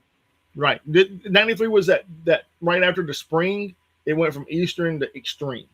Because there was one pay-per-view that was on Eastern Championship Wrestling that was supposed to be a nudity match, and it didn't happen because all the lights went out. But that was Eastern Championship Wrestling. The next pay-per-view was Extreme Championship Wrestling, and it was like all ECW Hardcore TV because that's when they had the famous Shane Douglas. They can all kiss my ass promo. Right. Which we've all seen. People younger and newer to have all gone back. It's a piece of history now. We all know this. Yeah. And the best thing about the closing of that show when you have Public Enemy spray painting over the Eastern, that was the best touch Paul Heyman could have ever done. Yeah, 100%. And that way he showed that they killed the Eastern part of the Extreme brand. And after ECW, the Koloff split up with Vladimir on his own. He competed in India, IWA Mid-South, and the Independence until he retired in 2001. Since retiring from wrestling, Koloff has been working in agricultural breeding poultry. So he's been breeding chickens. He was the Ultimate Championship Wrestling Heavyweight Champion twice. Somebody call up Jay Briscoe. Someone needs to call Roadkill. They're probably all buddies. In 92, 93, 94, and 95, he was ranked in the top 500. Literally in the top 500 in the PWI for 4 years running. So, to my knowledge, this is my knowledge, and I'm saying this with wholeheartedly. The fake Koloff wrestling in a mask, trying to get over now and trying to sell all this stuff and trying to say that he's literally Vladimir Koloff. And this guy actually just trademarked his name, and it became a big deal. I don't follow the jabroni. I don't follow him at all, but it popped up on my Facebook feed as something I should read. So I read it. And when I read it, I sent it to Jordan. Because Jordan was like, what is this? And I was like, oh, dude, read. Just read. Yeah, and then the WTFs popped up with question marks, like I would be a GIF, only y'all couldn't see them. Yeah. And I'm afraid I got some bad news. See, that's what I'm saying. So I'm gonna stop sharing this. But the guy is like, I'm suing. I'm gonna fight this. I'm not gonna take this lying down. Yeah, the most ridiculous rebuttal I've ever heard in my life when you don't have a leg to stand on, just like we just said. The dude trademarked his name. His name. Literally. He wrestled. He was famous. He wrestled in promotions that you were not even affiliated with. Yeah. WCW, IWA Mid-South, freaking Extreme Championship Wrestling, the real ECW, by the way. And whenever the guy was doing business with him, he's like, yeah, man, Vladimir Koloff, I'm like, the guy from ECW? He's like, nah. And when I seen this guy, I was like, huh, you gotta be fucking kidding me, right? Mm-hmm. And he's like, no, that's Vladimir. I was like, no, it's not. No, it's not. And anybody that ever asked me, oh, do you know Vlad? I'm like, that fake guy that's walking around here? No, I don't know him at all because he's a fake. And he's like, I never claimed to be that guy. But you're using his fucking name, dude. Yeah, I did it when. All right, I'll give you all some background on this because of the bad shit and what I do. The only leg you have to stand on in any of this is if you spell part of it differently, a different letter, different kind of abbreviation or capital or lowercase. That's kind of shit you have to be able to have an identical name to someone else, especially trademark, copyrighted, owned by an entity. You have to have something to differentiate it. You cannot have the exact same name. That's not going to work right there. So yeah, this guy is completely. Probably by now, people have contacted him and said, "Dude, you're not even in a losing battle. You're in no battle. You have no prayer in this." And he's like, and everybody like, dude, just use Big Vlad. And I'm like, that right there, that's a no too, because you could do that, but you can do shit like that, but he would never be able to be called Vladimir Koloff or ever spell it out ever again. That will not happen. Nope. And another thing too, if that guy is really an asshole, which I would be, he can go after his royalties for him using that fucking name for all man use. Well, I mean, I'm waiting for Josh to say it. What royalties? But yeah. Yeah, what royalties? Yeah. Well, anything he got for a booking fee or anything. Yeah, his big 50. Oh well, no, we're not back in the day. $50. That dude's probably lucky if he made 200 a night. This new jabroni. Yeah, Anthony, I did know that Jay Uso was smashing Jade Parker. So let's hope she drives him home from every establishment when he's drinking now, and maybe Jey Uso will survive a couple years without more legal bullshit. Yeet! There you go, bro. There's your yeet, everybody. Well, I don't blame him. He yeeting all over Jade Parker, man. I'm like, he I would eat all over Jada Parker all he wants, as long as Jada's got the keys that she ain't drinking. Maybe the Usos will stay out of trouble for the first 2 years if ever. But anyway, to wrap up the last segment, ladies and gentlemen, that was your jabroni of the week. Yep. Yeah. So, David, what's the bit? Before anyone tries to argue, but Del Rio is the jabroni of the century. So he doesn't even get a say so in this after what he did. Del Rio is permanent jabroni under the fucking jail cell probably. So fuck Del Rio. Yeah. I wonder if they're going to start cheering for Vikingo now, because that was the reason why he started getting booed. I think it's going to be switched, and Dom's going to be the heel again. Mm-hmm. That was the main reason why Vikingo became a heel, because he wrote off of that Alberto Del Rio, because obviously WWE didn't want him, and they forced the title off him and everything, and everybody knew that. Well, let's go on. I mean, not to throw. How do I say this? Not to kick a dog when he's dead, or kick a man when he's down. 2 weeks unless his name is Del Rio, we'll do it all day long. This is what I'm saying. Del Rio 2 weeks ago was in a boxing match, and then he lost in the boxing match, and then he tried to shoot on the guy and try to legitimately punch him some more after the match was over. He had at least Del Rio's side. You can go back and watch this if you want. It was set. Del Rio's side was waiting for him to give the signal. He gave the signal, and they all jumped in the ring. Del Rio's side had it set up to where they were going to all go back and watch it. Del Rio looks at him, gives the nod, they all jump in the ring. That was set up, at least on his side. I don't know if the whole thing was a work. Their side decided to create controversy at the end of the match. That was set up. Go watch Del Rio. He turns, he gives the signal, and you can see him nod and everything. I watch people assess the fuck out of that. Go watch it. I'll check that. But the end of that is all rigged. Del Rio knew he was going to suck a punch. All of that. He knew when to tell his guys to get in to protect him, to lead to the big brawl. It's set up like the fuck. Go watch it, and you'll see Del Rio give him the signal. I'll check it. Jimmy is with Naomi. Jay was single because he's Jay. Yeah, wrong brother, dude. Wrong brother. Yeah. I think Jay has kids too, if I'm not mistaken. Yeah. Jimmy and Naomi are together, children, the whole 9 yards. Well, was it Jimmy and Naomi, or is it Jay and Naomi? Jimmy and Naomi. Yeah, Jimmy and Naomi are. Well, Jimmy had kids with a previous a wife or girlfriend, but Jimmy and Naomi are having had their first kid. They should have had it. Yeah. Oh Lord, I'm not cutting you off, Josh. Finish, but Mike will tell you all about that Devin in a minute. Go ahead, Josh. And then but right now, I guess Jimmy is dating Jada Parker. I mean, not a bad choice. Well, or not a bad choice. And if that works out, is Jada going to make a whole lot of bank with Heat Man? You bet. So there you Yeah, go. 100%. She's gonna ride that coattail until Oh yeah, we're gonna find out in a couple years if it's love or if it's the Benjamins. Where's special guest Suge White? All right, Do it, Mike. Do it. First of all, I don't know Suge White. I know people who do know Suge White. He's not a fan of mine. I'm not a fan of his either, but his in-ring work, whenever we did watch him, me and Phil watched him. Well, he didn't even really wrestle at Wildcat when we were there. They were really Luke used him to make him look good.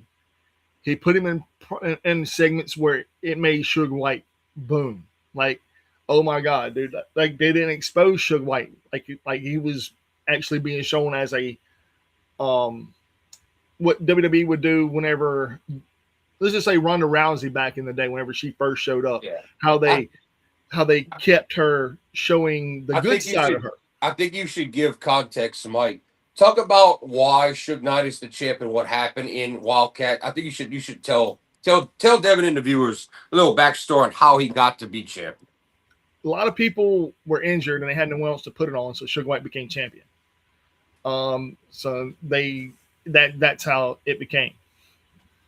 That's exactly how that became a thing. And now he's running around like a chicken shit heel because they're trying not to expose him. But I've watched him wrestle around the indies. I've seen matches of his, and he is green as fuck. He is GAF. And the bad thing about it is there's a lot of people that like him, and there's a lot of people that are still booking him. And I think he needs all the bookings he can get. But right now, as it stands, in my personal opinion, nothing against the guy. If he wants to come at me and say he wants to fight me or whatever, that's fine. It's cool. It's my own personal fucking opinion. I'll meet you anywhere you want to go. I don't give a fuck. I'm that guy. But he lacks. He's I'm going to say what someone else said before. He is generic. It basically, when you load in the old WCW NWO Revenge, and you got a generic wrestler, and there's your moveset, that's Suge White. The only thing difference between him and that character and Suge White tries to be the hood influence, the white black guy. That's what he's trying to be, and it's not going over very well. That's why he's not getting as many bookings as he wants. That's why his ass is not in fucking Las Vegas this weekend or next weekend. I mean, that's why he is not going to go anywhere except for where Wildcat has him. And as long as they keep not exposing him, he's going to be great until they completely train him and mold him the way he needs to be molded. Suge White will be a generic wrestler, and they will drop him, and you'll never hear about him again. That's my personal opinion. I'm gonna be honest, Mike. I have no clue who the hell you are talking about. Oh, Suge White is probably. For some reason, I'm over here thinking you talk about Suge Knight, and I'm over here thinking is like, did he get out of jail? Hey, don't shoot my car. The Suge Knight, bro. I don't want no beef with that man, bro. I don't want no beef with that man at all. Honestly, yeah, but like I have no idea. Obviously, he's gonna be an indie guy for life. So, yeah, he's not that great, dude. I've watched several of his matches on YouTube. I'll let us watch one after we get off of here because I don't plan on staying on here like really long tonight. I want y'all to watch it and y'all make y'all's own assumption. I'm telling you what I see. I know talent. I can spot talent. This guy is not talent at all. Not even a little bit of talent. And to answer Devin's question right there, I'm going for Gina. I am going for Gina as well. I hope she wins and Rousey gets out of the ring for life. Bro, I'm going for Rousey. Fuck you guys, man. Oh no, man. I'm going with Man, Ronda. did you watch Ronda Rousey's last fight before she became a WWE superstar? She got her ass handed to her. Oh yes, she did, and The only reason I was going with Gina, man, because she played on The Mandalorian. Don't give me no bullshit. I'm just going for Gina because she's the more humble. Did you see the weigh-in? Rousey's all trying to look tough. Gina's just standing there. But Ronda Rousey was absolutely safeguarded by your boy in UFC and set up all her matches where she would win. She finally got put against a real fighter and she got murdered. Oh, she got murdered. Oh, she got murdered. She got her ass handed. And the best and the funniest part about it is like I remember watching that match. She got her ass handed to her. Then the next day, I go to Toys R Us when it was still open, and we're looking at Funko Pops, and we're looking at I see a Ronda Rousey a UFC Funko Pop, and the box is just destroyed. I remember you telling us that one. That was funny. Yeah, I was like, oh hell no! I wish I would have bought it. I wish I would have bought it because it was just so funny. Yeah, yes, it was Holly Holm that she just, and you know why Ronda got destroyed? Because Ronda is judo. Okay, that's all she knows. That's you either have to study your craft and now these new UFC gals are 10 years old and under starting. They've been trained their whole life. They're learning martial arts and fighting styles, which is good. And it gives discipline too. But besides the fact that Dana covered Ronda and set up all her matches to look until finally got to Holly, Ronda is only good in a grapple or some quick. Ronda is not a good striker at all. Unless she could grab you and get you in a hold, Ronda does not have an advantage. Holly Holm destroyed her because Holly Holm was a trained fighter since she was young and just, you're not going to grab me and I'm going to strike the fuck out of you. And that's how she got beat. Can you tell me, Mike? I cannot read. Anthony said some comment to me. I got it. He said, I don't think that but I think he was trying to refer to Josh. He doesn't think that Vikingo will be turned babyface because he just joined El Hoho. It's not for me. That wasn't for me. Josh said that. Josh. Yeah, the point I was trying to make with Vikingo is the reason why he became a heel. Man, he was a face. Don't get it wrong. He was a face the whole entire time until he had his match with Alberto Del Rio in a cage match. But everybody knew they were forcing him. They're forcing him out, and the fans were not happy about it, and they started booing Vikingo. And that's where they made the. Well, that's where they made the decision to turn him heel because of that. Right, but let's call a spade a spade. WWE runs Triple H. They were smart to do what they did because look at what Del Rio did again. They knew from past experience. Not only we're not signing this guy, we ain't keeping a belt on this guy. We can't trust him as far as we could throw him. And look what just happened again. So WWE did make the right call. They were smart for, the fans want to boo him. Let's just turn Vikingo. We'll do what we got to do, and we can always do whatever later. But they did make the right move by not sticking with it. Because if, let's say they did stick with Del Rio, even if he's not the champ, they kept him involved. Right now, they would have to get rid of him in an instant. Because the number one thing you can't do in a WWE promotion, anything to do with whether it's married or it's your partner, domestic abuse is an automatic. You could be training in NXT. Goodbye. That is, and that you could thank Triple H and Stephanie for starting that, not TKO. Before TKO, anything to do with domestic kind of shit, you're gone. You're gone. Yep. You are. Look that's the number one way to get out the company quicker than failing a drug test or anything, or wellness policy. Quickest way is any kind of domestic abuse or charge. Goodbye. Even if you're innocent or guilty, even if you're innocent, you're gone. Yeah, look at what's her name? What's that one Russian chick? Yeah, I haven't seen her in a long time either. That not WWE, but still, she got canned by TNA because of it. Yeah, and back in the day, TNA hired you no matter what you. They were the company that would take all these people. That Del Rio went there, freaking what you call it, in when he was training in NXT, Big Mike. Oh, Elgin. Mike Elgin. He had left New Japan. WWE had him in NXT. The minute Triple H found out, they were like, goodbye. We do not. They made a big statement. We don't confine any kind of TNA hired him instantly. TNA didn't have no morals. We were like, that's where you go when you just shit into the stick. Hell, look, they just hired Trey Miguel back after all the shit he said on about lesbians or gays or whatever it was. True story. Oh, somebody popped. They popped Meltzer good earlier. Meltzer claims he doesn't do podcasts with people that do racial slurs or insensitive comments. They posted a video of one of the Bucks saying the gay F word. They were like, yeah, you get 5-star matches and your best buddies with Meltzer, but it's Meltzer, of course. Say whatever and worry later. I'm not surprised, bro. No, not at all. It is what it is, but we all know Meltzer's a hack today, and he's trying to keep AEW alive by backing him and trying to create two companies when one's way under the other. And no, that's not talent. That's just money. I'm on the money side. We do know. I think the three of us are all going to agree AEW is the better product of the big American two. In ring especially, but WWE we know is miles. The 20-year gap they had after WCW closed. Ring of Honor never getting back properly by the rest of Sinclair, only the one that owned it. If they would have put money, but think about this, even in the days of TNA, if the rest of Sinclair, I don't know his name, Mike, you probably know his name. The Sinclair that owned Ring of that he wanted the rest of the company. Jesus.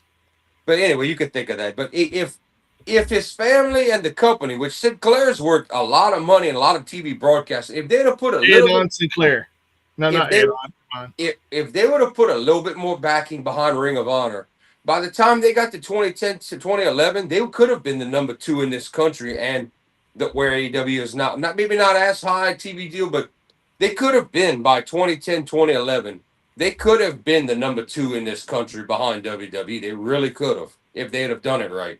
But the rest of Sinclair had the mind frame of old WCW with Time Warner, and we're only letting this rest of the thing go because this one of the family wants it. No one else cares. But they could have had a gold mine and had some hella advertising. They could have. The descendants of company founder Julian Sinclair Smith. And let's remember who was on that roster. And 2010 and on was the age of WWE taking all the top Ring of Honor people. Bryan Danielson, Claudio, Kevin Steen, KO, Sami Zayn, El Generico. I mean, Samoa Joe spent some time over. CM Punk. I mean, the whole thing. Seth Rollins. And just imagine if they would have. Tyler Black is what he was. They would have upped their production and spent a little money on their own product. Sinclair would have. I think AEW would be chasing Sinclair today in 2026 if they'd have cared about it and done it right. I do. Wow. Okay, so Ring of Honor was purchased for an undisclosed amount. The Ring of Honor flagship program that was owned by Sinclair was purchased for $200 million. That was Daddy Khan that he was like, hey, Dad, I need some money. Here you go. Nope. No. This is in 2011. This is right here is before Tony Khan bought them. This right here is what they $200 million. And it was sold for it had to be more than that for Tony Khan to buy it, huh? Probably less. I'm reading. Well, add 10 years to that in inflation. I mean, he bought it in 2021. Yeah, 21 years. Or if you said 2011, 20 years. 10 years. Yeah, he bought it in 2021. At the end of 2020, beginning of 2021. Unless they cut their losses and sold it back for $200 million, I doubt it. It should have to be more than that. I'm reading.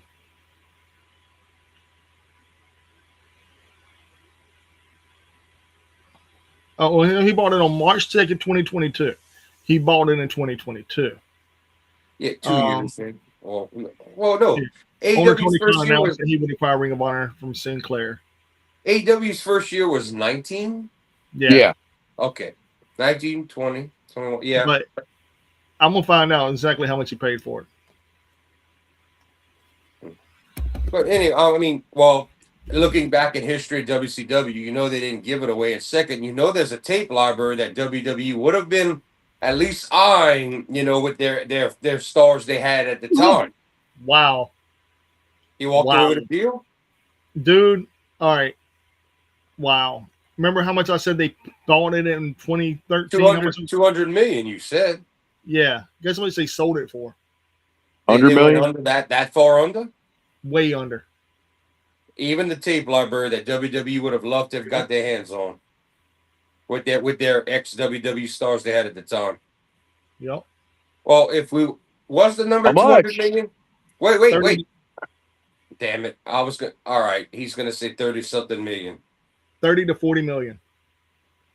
Wow. I was going to estimate around a 50 million to 30 million the way you were talking. But what I wanted to know was, well, it doesn't matter now. No. That's crazy, dude. I'm surprised. Well, maybe WWE didn't give a shit because at that point, I mean, Punk wasn't back. Well, Punk wasn't back yet, was he? No. He was still part of AEW. And Joe had left at this point, and Daniel Bryan had left, and Claudio it was either leaving or getting. Claudio was already there. So short of Kevin Steen and El Generico, and Tyler Black. Yeah, short of those three, you didn't really have much reason to buy the library for those, the guys that were there 10 years. And maybe if AJ would have been over there, it would have persuaded him a little more, but not enough for WWE to give a shit. And you got to remember, WWE Network was still a thing at the time, so they could have used the programming. They could have. No, the network wasn't a thing anymore. The network was on Peacock. No, the WWE channel itself, was it still alive in 2022? No, they were on Peacock. Oh, what year that died? 20 or 21 then? Oh, last WrestleMania. It's only been a year? Yeah. Last WrestleMania was the last. Let me see. I think it was after WrestleMania. I think it's somewhere between WrestleMania and SummerSlam. Somewhere around that time. WrestlePalooza is the first thing they did on ESPN. So the instant the ESPN deal, no. Yeah. The WWE Network channel died way before the ESPN deal. There wasn't back to back. I'll tell you when. Because you had Peacock going.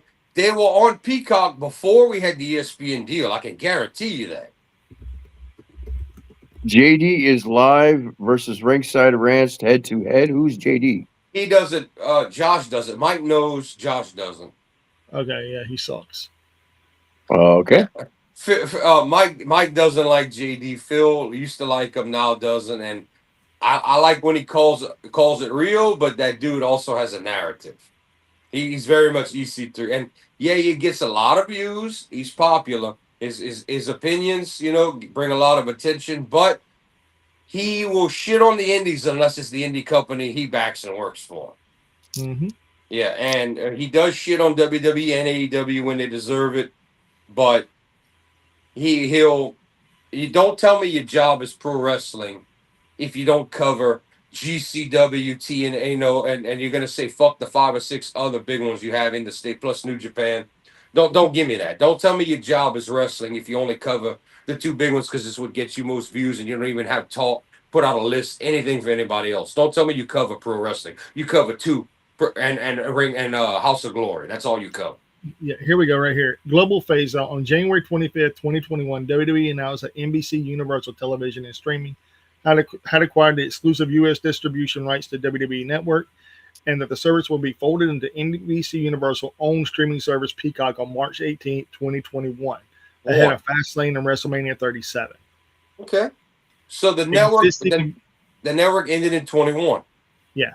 Okay. Existing and future WWE Network content will be hosted by a branded channel within the Peacock service, with the full service included as part of the paid Peacock Premium tier, which features a wide array of television, film, and sports programming and a selection of WWE Network content, including some of its original series such as The Bump and Raw Talk, and episodes of Total Divas and Total Bellas from NBC Universal Cable Channel E, available within its free tier. WWE committed to produce a signature documentary for the service annually beginning in 2022.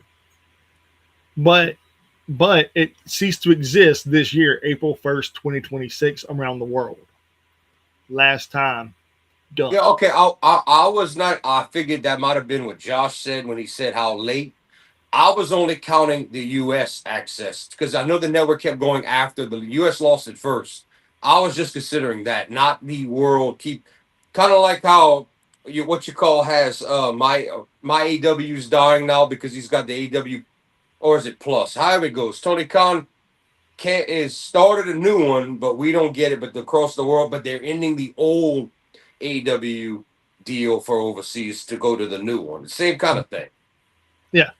And here's the distribution partner for Yeah, WWE. yes, Devin, you're correct. We're going to talk about that in a minute. Danhausen's debut match has been announced. The United States Well, it ESPN main roster premium live events 2031. That's when it expires. ESPN expires in 2031. YouTube for NXT premium live events, it has no expiration date. Peacock only for Saturday night's main event. It ends in 2029. Netflix select library content expires on December of 2034. And we have to be close, especially that they were promised one Mania. They're probably getting out. We have to be close to the end of the first 10-year Saudi deal. We have to be, they're probably renew or whatever, but we have to be close to the end of the Vince McMahon Saudi 10-year deal. You know what? I'm fixing to check that out. Yeah, if we're not on year 9, we got to be coming to year 10. It has to be either we're year 8 going to 9 or we're 9 going, because next year they get Mania and they will promise the Mania. That's why it's happening. But we have to be close to year 8 to 10. We have to be close. We're either 8 or 9 right now. Yeah, it's been a minute. Yeah. Since 2014. 2014. I know, yeah, because I know that first Saudi show was a disaster because basically the Saudi government held them hostage. All right, what did you pull up, Mike? I was getting a beer. I'm on, just for the record, tonight I'm on 3rd variation of drinks. Normally I don't like to jump, but. Okay, the WWE deal with Saudi Arabia is set to last until 2027, which means it has been in place for approximately 8 years as of 2025. This agreement includes hosting 2 large-scale pay-per-views events per year in the country. We're in year 9. Next year's going to be year 10. They're doing it at the end to fulfill the deal. Yeah. And I bet you, I'm going to take a guess here. Josh, you and Josh can guess. I don't think TKO is going to do a contract again, a 10-year. I think they're going to do individual, like bids and buy, and let's see what Saudi's willing to buy for a year or 2. I think it's going to be like you buy this show and this show. I don't think they're going to get a 10-year deal again. No. I don't think so with TKO. I'm reading. Yeah, it's going to be, they're going to renew this. They're going to renew it. I mean, that's going to do that. I mean, that's a done deal. They're going to renew it. Wait, well, how do you know that? They're going to announce it at next year's WrestleMania. I guarantee it. Well, there is no gap. If you don't know and you just speculate, I don't see it. Vince was willing to do it for the money. TKO is going to rather have Saudi bid and spend more show by show. That's what I would do. Let Saudi bid on Rumble and Mania and make even more money than you could make in the. Plus, TKO, if they're going to sell it anytime, it makes more sense for TKO to do bids than a long-term contract. It doesn't make sense. I don't see them renewing, man. After if they don't do something after the disaster of the Royal Rumble, I'm calling it a disaster because there were it was empty seats, and plus, like I said, if anyone been watching the show, how I feel how that stadium was constructed, this has been a running. Just for the record, this has been Josh's running line for some time now, since the beginning of the year. But correct me if I'm wrong. If that place was filled to capacity, do you think that motherfucker would have stood? No way, bro. Ain't no way. Dude, you build a stadium in 30 days. 30 days. That's a month. Dude, we have a Coliseum being built here in Mobile. Literally, they demolished it in 2023, and they're slowly building it back up, and here it is 2026. Why can't they build that bitch in 30 days? Mm-hmm. Why can't they? Devin, liquor before or after beer fucks up your life. That's all I got to say. You're spending a whole night drinking. Can't be drinking hard liquor before the beer or after or both. Get ready for shit. Get ready for No, shit. no, no. See, Josh, remember 2 weeks ago, this bastard's like, oh, yeah, we're doing shots Mm-hmm. after we were Oh drinking some yeah, beer. it's like we're drinking. It's like I was like, oh okay.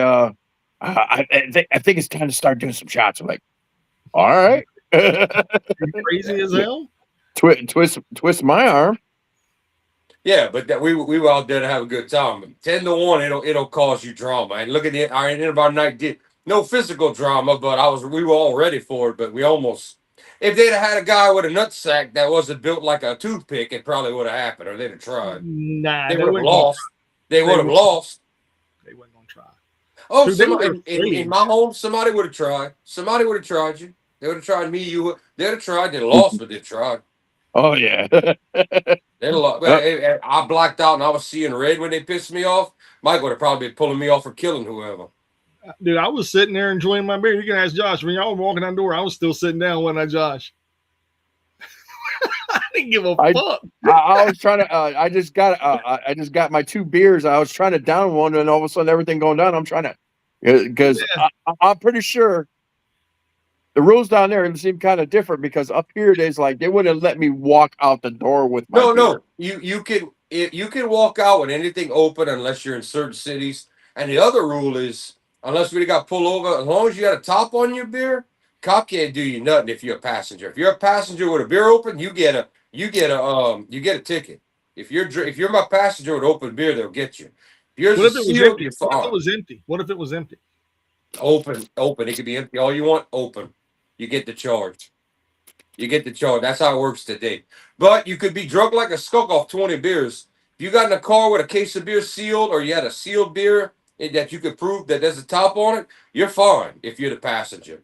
Me, I'm screwed no matter what. Drinking or the driver, whoever is, they're screwed. Yeah. Oh, yeah. It's kind of Anyway. like the same thing applies for seatbelts. If you're my passenger, they give you your own private seatbelt violation ticket. While I'm getting one, you get one too. So the only person that would have been okay in that whole scenario is we woke Phil up and put him in the driver's seat. I think I don't know if he would have been completely sober yet, but Dude. 3 beers. 3. yeah, so some time had passed. This is true. Some time had passed since he had drank an hour of beer, and he wasn't exactly slugging them, but it messed with his meds and stuff. Anyway, Yeah, when he messed with his meds, that's when it puts him to bed. yeah, And and you had the good sense to see it all and went telling, and he luckily no drama. He knew to cut himself off, and that helped. Mm-hmm. It's also saved us some money. Mm-hmm. Where's Danhausen when I need him? Monies. Money. The humans monies. Human monies. But the thing is, though, man, I had fun, and regardless of the drama or whatever, whenever I come back, because I plan on coming back and hanging out with you. I really do. You bet. We're gonna set that up for some shit's really going down, and I don't have to work every day like there was. We're gonna be able to like less driving, more chilling, more good time, and less to spend. Cool. I'll bring my woman with me too, man. That way we can all hang out. Same thing with me. Like be able to come down there and just like be able to hang out for. Yeah, because to me it was just so rushed to me. And I knew that's what I hated. I knew before it happened. I said because of the wrestling event. Then I realized I thought I was off the Sunday. I wasn't. I said it's gonna be so rushed. I said I feel bad for Josh flying down, but I know Josh wants to spend a week down here and actually see some real Louisiana. Yeah. I mean, what I showed you on Bourbon Street, that's only a quarter, like maybe 15% of what you could really see. Yeah, but you don't want to go out there. Josh wants to see some swamp and eat some crawfish and see some real Louisiana. And while we're all doing it, Josh wants to pet a gator. He wants to pet a swamp puppy. He ain't gonna pet him, but we'll bring him up close to one. But besides all that, you guys want to be able to eat the best food and drink and not have to drive and be boated around and have a good time and not have to pay $1 million. That's how I normally do it. Yeah. I like to be on the Delta, man, just sitting back, putting my arm in the water until he gets bit off by a swamp puppy. Dude, But y'all go to the lake at the right time, like say a 4th of July. You get out the boat and you stand up on Gilligan's Island in the water like you at a beach, and it's just boat, boat, boat, boat, boat, and everybody's just standing up drinking, having a good time, bullshit, standing in the middle of the lake. hell yeah. Yeah, that's just what. If you know people, you go down the canal, you go where all the camps are, where everybody stays. This was cooking this was cooking that, that was cooking that. They're like, the majority of the rule is if you got your own alcohol, you eating. Okay. Yeah. That's And what if I know you coming, I'm gonna holler at a partner with a party barge, and he's gonna drive us. We won't have to worry about a fucking thing. He'll take us everywhere on the party barge. hell yeah. Yeah, y'all pretty much gonna get the VIP bring you around treatment. Dude, I love a party bars, man. They're so slow, bro, and you get to actually just chill, bro. We Just actually can hit, chill. believe it or not, we actually can hit if the water ain't choppy, we can hit 30, 40 miles an hour traveling over open water.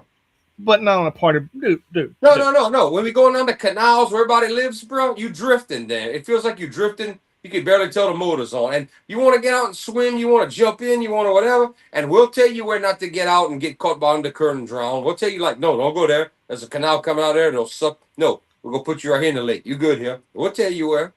Yeah. Just watch out for swamp puppies. Dude, everybody, no. The gators are going to go, oh, shit, I'm out of here. They're making noise in my home again, and he's going to leave. They're not going to be around the people like that. You go down a canal that's got a dead end, and there's 12, 13-foot gators living down there. You'll see them hanging out. They'll be looking at you like, bro, what you doing in my home? They're not going to come at you. No. But you get out of there, you're in the lake, bro? No. Bro, we got crabs, and people are fishing, and what? You just in the middle of the lake, get out in the lake. There ain't no gators running around. They don't want none of that drama. They want to be left alone. So you say. So me and Josh jump out there in the lake and end up beatless. y'all gonna walk on some fucking the poisonous apple snails that came from China on them boat years ago that you can't touch with your hands. That's why you wear some trash shoes. Like I got old pairs of Chucks. You wear that so you don't walk on no trash on the ground or stab your foot, just like you would at the beach crabbing. Wear you some old shit shoes. You gonna feel a fish every now and again brush against your leg. If it's in the season, you might walk on a crab, and that's the end. You're not a damn gator in the middle of the lake, bro. The gators don't want the lake. They want the hole with the canal with no water. They want the chill. They gonna go to your camp and sit on your deck and sunbathe like a turtle. They don't want the drama. Okay. It's the lazy life out here, bro. We the assholes. We the assholes, the people. This man saying the fucking gators are nice and cool and calm and collected until you go out there and try to pet one. Get on, gator. Get on now. You ain't gonna get that close because if he decides to turn around, one swipe of that tail will break both your legs in a heartbeat. Yeah. You're not gonna do. Now, if you go to ZZ and all them, like I was saying, by Edwina, you go to Zams, they gonna bring you out a gator. You can hold it 2 hands and let you pet him. At Harvey's, the bar y'all went to a while back, your boy comes in there with one on his shoulder, about 6, 7 foot. He comes in there with his shoulder. A couple of women screaming ran out. We're like, well, they all ain't from here. And it was funny because he had this little piece of black tape over his mouth. I'm like, bro, you know damn well that ain't gonna hold. He says, I know, it was just to make everybody chill out. I said, put him on the floor, bro. He'll be the best dancer in here. Put him down. Let him dance to the music. Oh, they had another girl that came with him. She had him on her lap petting him. He's just there chilling the whole fucking time. Just hanging out, not trying to get away, nothing. Just looking around. You can see the one eye. He's like, bro, would you people quit touching me? Well, I do have a question, though. So we have a pet store here in Mobile called B&B Pet Stop, and you can buy caimans at the fucking pet store. Oh, that's a caiman, bro. Don't fuck with that. No. You better know what you do. That's a whole different animal, bro. No. Then what is it? It's like a crocodile or alligator. Yeah. You don't know. Crocodile's a whole no. Crocodile is a pure vicious. That thing thinks it's a T-Rex on the ground. We don't have crocodiles on the side of the world. Don't fuck with a crocodile, bro. Yeah. Crocodiles on the other side of the world. There's a difference. Crocodiles and alligators. You stand a way better chance knowing how to get away from a gator or having to deal with a gator. No, crocodile, that thing's out to kill you, bro. The gators are lazy unless you piss them off or you get a weird one in Florida or you're on the golf course. No. No, gators are chill, bro. We watch them just sit there, and you don't bother, you don't fuck with them. They don't fuck with you. You know, as long as you don't see them line up with you straight, because you'll never outrun them. You got to zigzag. If they ain't straight up line up with you and they sideways, and you feet away from him, bro, and you looking over there, he ain't fucking with you. No, crocodile. That you don't fuck with a crocodile, bro. No. So what is a caiman then? Okay, that's a breed of crocodile. You don't want to fuck with that. You buy for like $300 there. Yeah. Go fuck yourself. No fucking crocodile. No, dude. No, you don't want to fuck with a crocodile, bro. And they're like their teeth poisonous or something like that. No, No, they're not poisonous, but they're real sharp. well, I mean, an alligator's the smartest. He'll wait there for 2 hours waiting for you to fuck up, or a creature. But alligator follows the same philosophy as ocean life. If it's smaller than me, I can get it. If it's bigger than me, I'm gonna leave it alone. Same philosophy as ocean life. Crocodile don't give a fuck. Crocodile's just an asshole. He's like, I'm gonna fucking eat you and fuck you. And he's like, I'm gonna eat you before my partners do, because I want, Crocodile's just an asshole, bro. No, you don't want to fuck with a crocodile.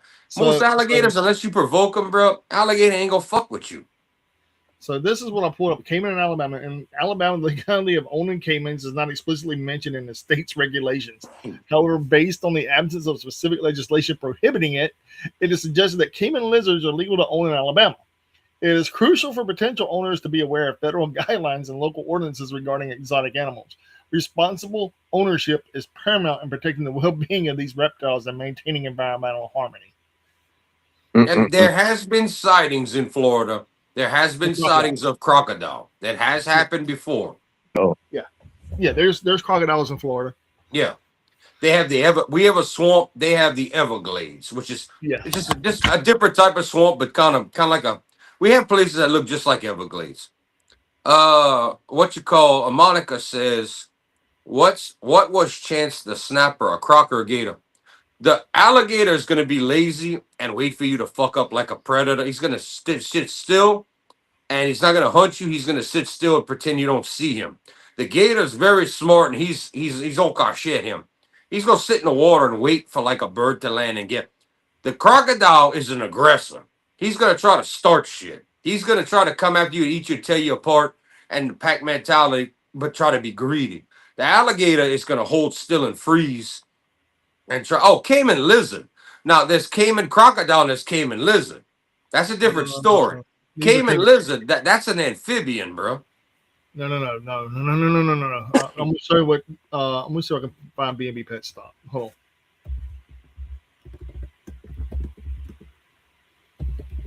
Yeah, I don't know why they got lizard, but a lizard's supposed to be an amphibian, not a reptile. All right. Let me see if they have. They got a website. Here we go. This place you can buy pets. Let's see if they have them.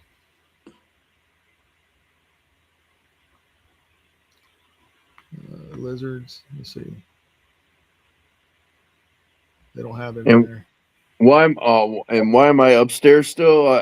I'm still working on the computer. I got the computer set up upstairs right now. I'm still working on programming everything. So then probably next week I'll have it downstairs finally, sometime maybe. I'll be right back, yo. I'm walking away from it. But then again, I was like, my couch is comfy. I like the. Josh is taking my advice. He's using the couch.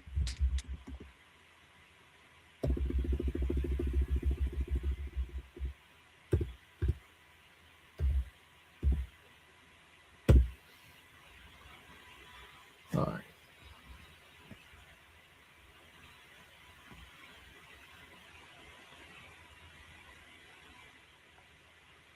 They used to sell them. I don't know why they're not showing them. They got this, but yeah, they're probably finally saying, I don't think we should be selling these animals.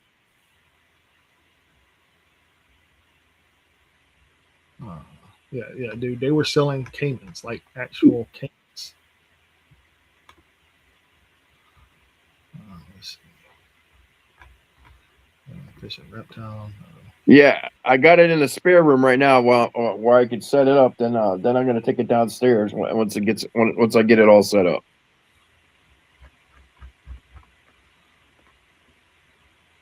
That way I don't have to go downstairs and come back up. Then if I go downstairs, then I lose track of time. Then I gotta go up the stairs, and it's like 3 a.m. I'm like, oh, I gotta go to work. Which, by the way, I do gotta be at work tomorrow. So, are you serious? Yeah, I gotta work tomorrow. That sucks. Yeah, I know. I just like fuck. I was kind of hoping to have the day off, but no, they want us to work. Yeah, they got scorpions and stuff of that nature, and they got feeders and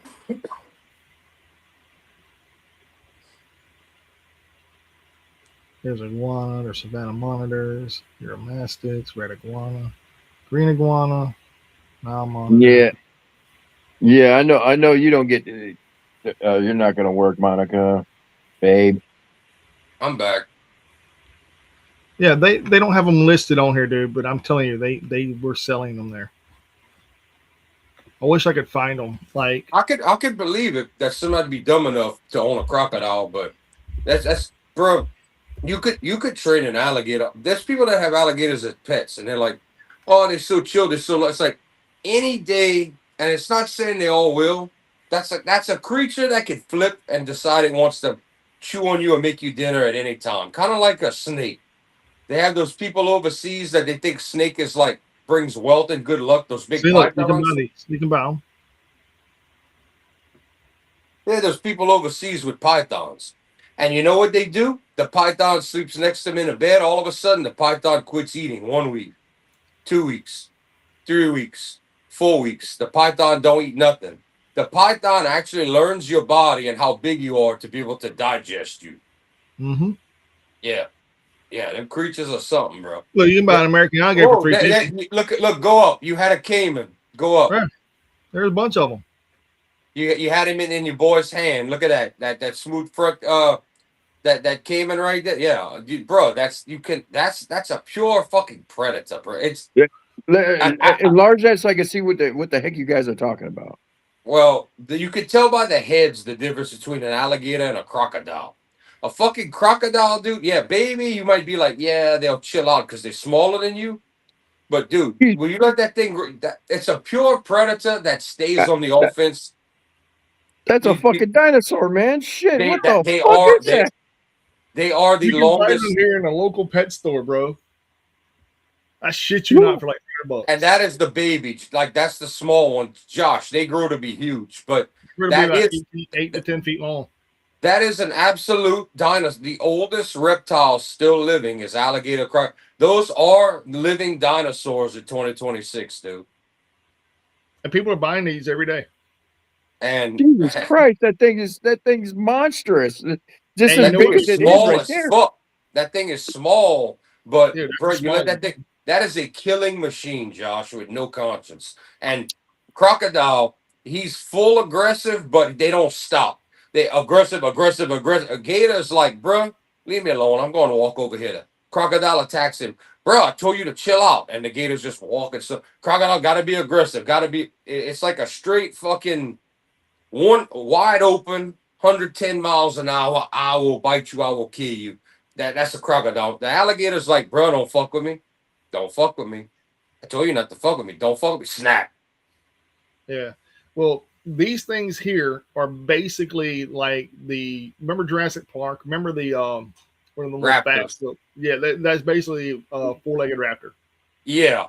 That's a low to the ground, crawling, sits on the ground, fucking raptor. But with that kind of mentality, only these guys grab you and they barrel roll to cripple you and kill their prey. Yeah. They alligator too.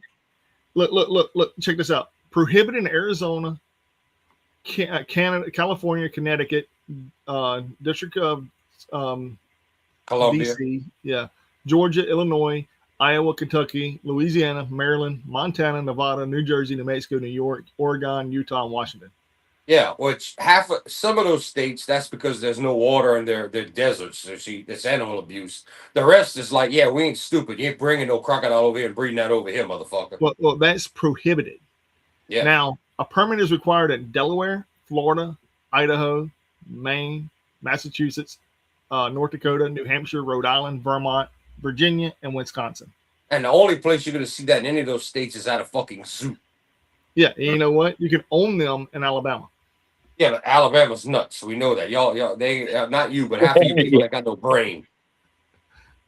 We just saw the leprechaun bullshit over there with y'all. Yeah.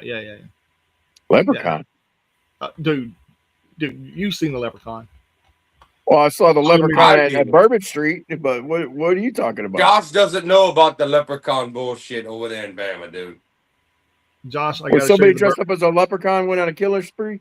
Bro, it's worse. It's the dumbest thing I've ever seen. It's the most non-intelligent shit I've ever seen in my life. And of course, some short people went on a killing spree? You wish it made that much sense. Okay. This is one of the dumbest things I've ever heard in my life. I'm intrigued. This made the news. All right. Yeah, this made it. It's 2 minutes. 3 minutes. I'll show you the 3-minute one. There you go. I'll show you the 3-minute one, Josh. I'll share it to everybody here, man, and because everybody needs to know about the leprechaun in Mobile. This is the dumbest thing I've ever seen. Of course, it had to be. It had to be Alabama people. And dude, it has to be Mobile, Alabama, my home city, right? Yeah, it has to be. Mobile, the Gary in the mountains. Not what you're expecting at all, Josh. You're getting ready to see the ghetto. Oh, trust me, I know the ghetto. Well, you're getting ready to see some dumbass motherfuckers in the ghetto. Now Taxes is a TurboTax expert. Okay. Weed alligator too, Monica. Jesus, really? You got to know the right person to cook that right, though, or else it tastes like shit. Best way's fried or grilled on a pit, but seasoned right. Okay. Well, just in time for St. Patrick's Day, crowds are coming by the dozens to get an up-close view at what some say is a piece of Irish folklore. Some people in the Crichton area of Mobile say a leprechaun is taking up residence in their neighborhood. A leprechaun. NBC 15's Brian Johnson has more. Curiosity leads to large crowds in Mobile's Crichton community. Many of you bringing binoculars, camcorders, even camera phones to take pictures. To me, it look like a leprechaun to me. All I gotta do is look up in the tree. Who else seen the leprechaun say yeah? Eyewitnesses say the leprechaun only comes out at night. If you shine a light in its direction, it suddenly disappears. This amateur sketch resembles what many of you say the leprechaun.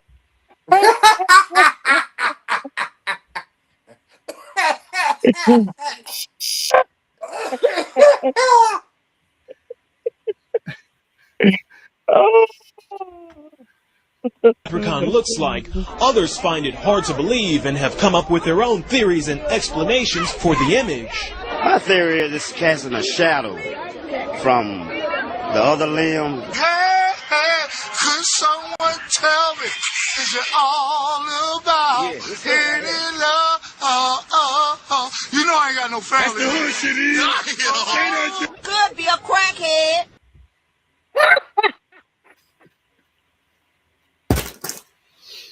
Yep, this is my home city. This is real, Josh. This is how ignorant they are over there. I believe it. I believe it. I believe it. Dude, I don't even want to show no more. I really don't. Oh, press play for a little while longer. Oh, good God. They got hold to the wrong stuff. And it told me to get up in the Crackhead street got a hold of the wrong stuff. Would you buy me a joint of England? A joint of weed of England? A joint of weed. You have better language, better action, more activities, and more individual parties going on. You have better parties, better social life. It's better relaxing. No fighting, no clowning. It's more enjoyment. More enjoyable. We're going to get down to the bottom of this. Yeah, still on there, guy. Don't be afraid. Don't be afraid, man. This guy helping to direct traffic says he's prepared for his encounter with the leprechaun. He's suited up from head to toe. This Warsaw spells right here. This is a special leprechaun flute which has been passed down from thousands of years ago from my great-great-grandfather who was Irish. I just came to help out. Steve, I don't drink no wine. Whiskey is better and easy to find. I don't shoot no dope. Whiskey is better. Don't shoot no dope. Dope. Others just came to get lucky in hopes a pot of gold may be buried under this tree. I'm gonna run a backhoe and uproot that tree. I want to know where the gold is. I want the gold. Give me the gold. I want the gold. This is Brian Johnson, NBC 15 News. People will do anything for a pot of gold. I mean, anything. You know what I like? I like the amateur sketch of the leprechaun. It looks like somebody got a really good look at it and got that good drawing out there. Who did that? I want to know who sketched that. I don't know. Maybe Brian sketched it. Honestly, that was a good story. Air? They put that on air?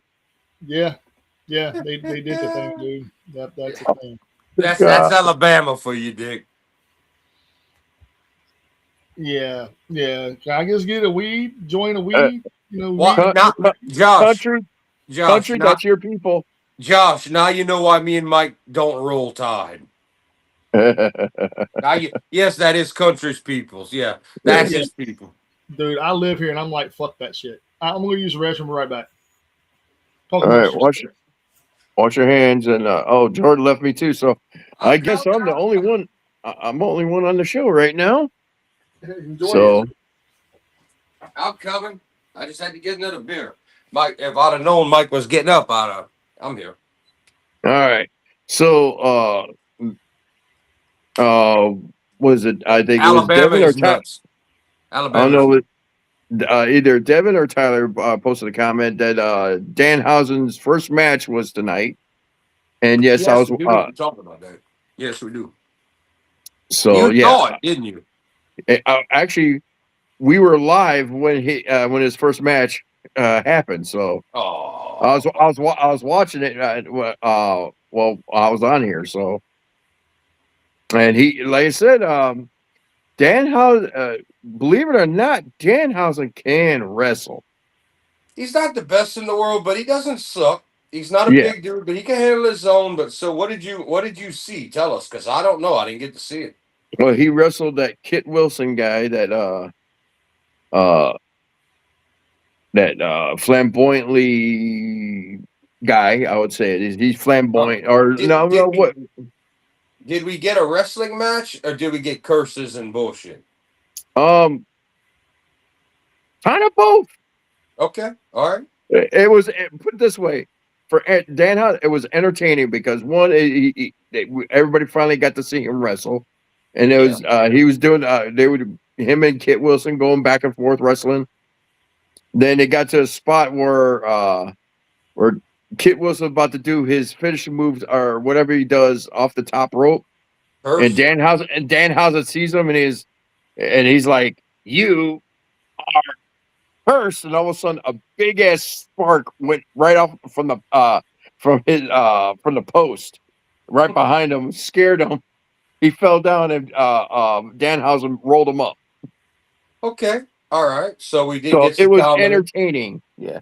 Yeah, well, I like Danhausen for the entertaining shit. He's better than that than in the ring. But I'm interested I want to know what the numbers look like for SmackDown with Danhausen's first match. I bet it drew a lot of eyes. Oh yeah. Then what's his name? The Miz tried to do his finisher on him, and the lights went out. Then all of a sudden, Danhausen somehow slipped out, and he's running down the aisle. Yeah, I like how they do the thing now where they turn on the lights while he's getting away. That's pretty good. Yeah, and because normally they don't do that. Well, they've been doing that on every clip I've been watching. Well, I'm talking about like how they just do the lights out, then all of a sudden the wrestler runs out, but they actually show him running out. Yeah, I've seen 5 of him so far in WWE doing it. Yeah, what? I've been watching stuff between like commercials, stuff backstage. He's always running away, and you catch him running away, and it's a good gag. Danhausen? Yeah. But, Danhausen's first match was tonight. I told Josh I'm interested to see the SmackDown numbers, find people tuned in to watch it. But y'all know what this is leading to. I knew from day one, the minute the Miz came out, this is leading to Miz is gonna be so distraught and cursed that Miz is eventually going to take him as a partner. Then Miz's fortune is going to turn. He's going to start winning, and Miz is going to love Danhausen. That's what this is going to lead to. Yeah. Well, you know that's you got to realize for the Miz, the Miz for WWE is the measuring stick. Believe it or not, the Miz can actually wrestle. He knows what he's doing now, and everything. And that's basically that's where they throw all the newcomers. If they can't get over with the Miz, work with him and get over on him, then they're no good. Well, little stat on the Miz here. In all honesty, y'all do realize that in modern day 2026, he's one of the longest tenured guys that hasn't taken a break and went to another. That's been with the company that's active. Y'all realize that, huh? Him and Randy Orton. Yep. Orton has taken stints away in part time, but Miz technically, I mean, you could throw Orton in there, but Miz is pretty much the longest tenured guy that hasn't left the company, come back, that hasn't taken extended leave or been injured, that hasn't taken a part-time deal. Like, yeah, Miz is like the longest running guy. Because see, Truth went to TNA and came back and bounced around. All these other guys did shit like that. Cena left, Rock left, Miz never really left. No, So he does hold this distinction. He's earned his respect through the years. Now his offense is horrible. You could be as safe as you want.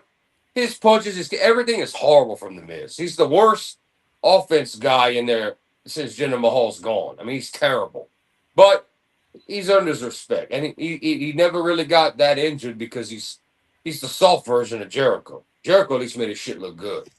Yeah. Well, actually, I would say he's a soft version of Bryan Danielson. I wouldn't call him that at all. That dude, the Miz in an Iron Man match, my God, save us all boredom. He does have the it kicks. Oh yeah, of course, but I mean, that's like saying Elijah's a terrific in World War. He's not. The rest hold, chin hold, slow it down. I'm like, bro, you're not 52 years old or 50 something years old with no stamina. Like, why the fuck are you doing Davey Boy Smith chin locks and holds at the end, like you're at the end of your career?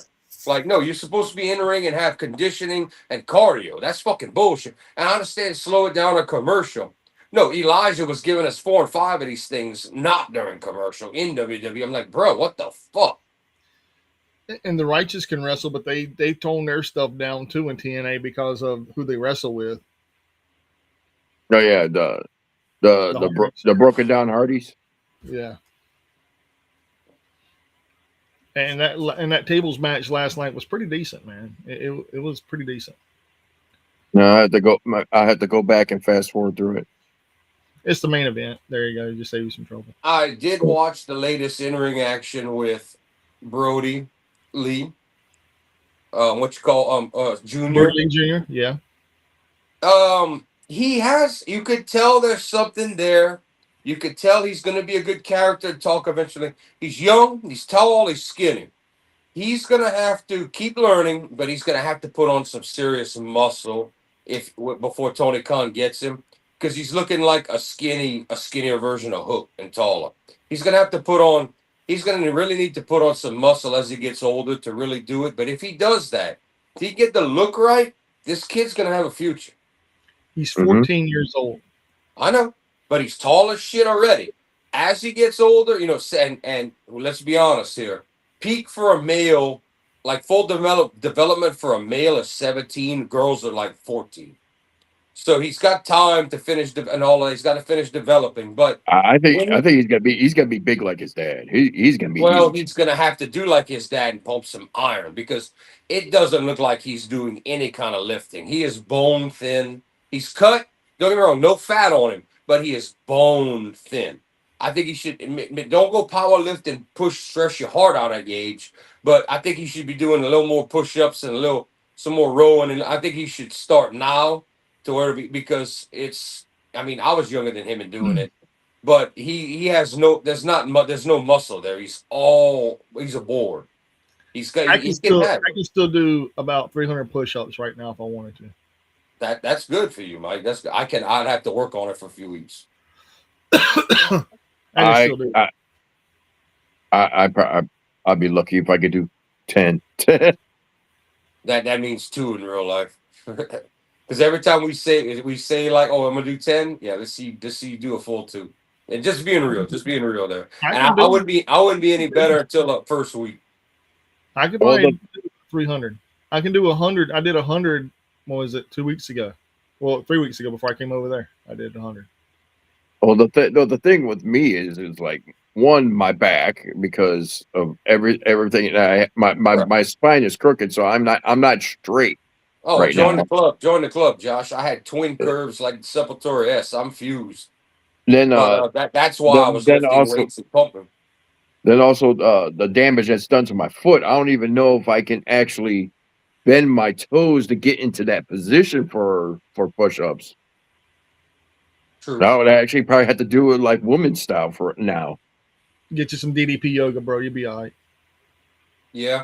Or good chiropractor. Or lay on your back and grab the bar or do some, There's other ways than just doing push-ups, man. There's other ways. You could do some presses. There's a bunch of stuff you could do.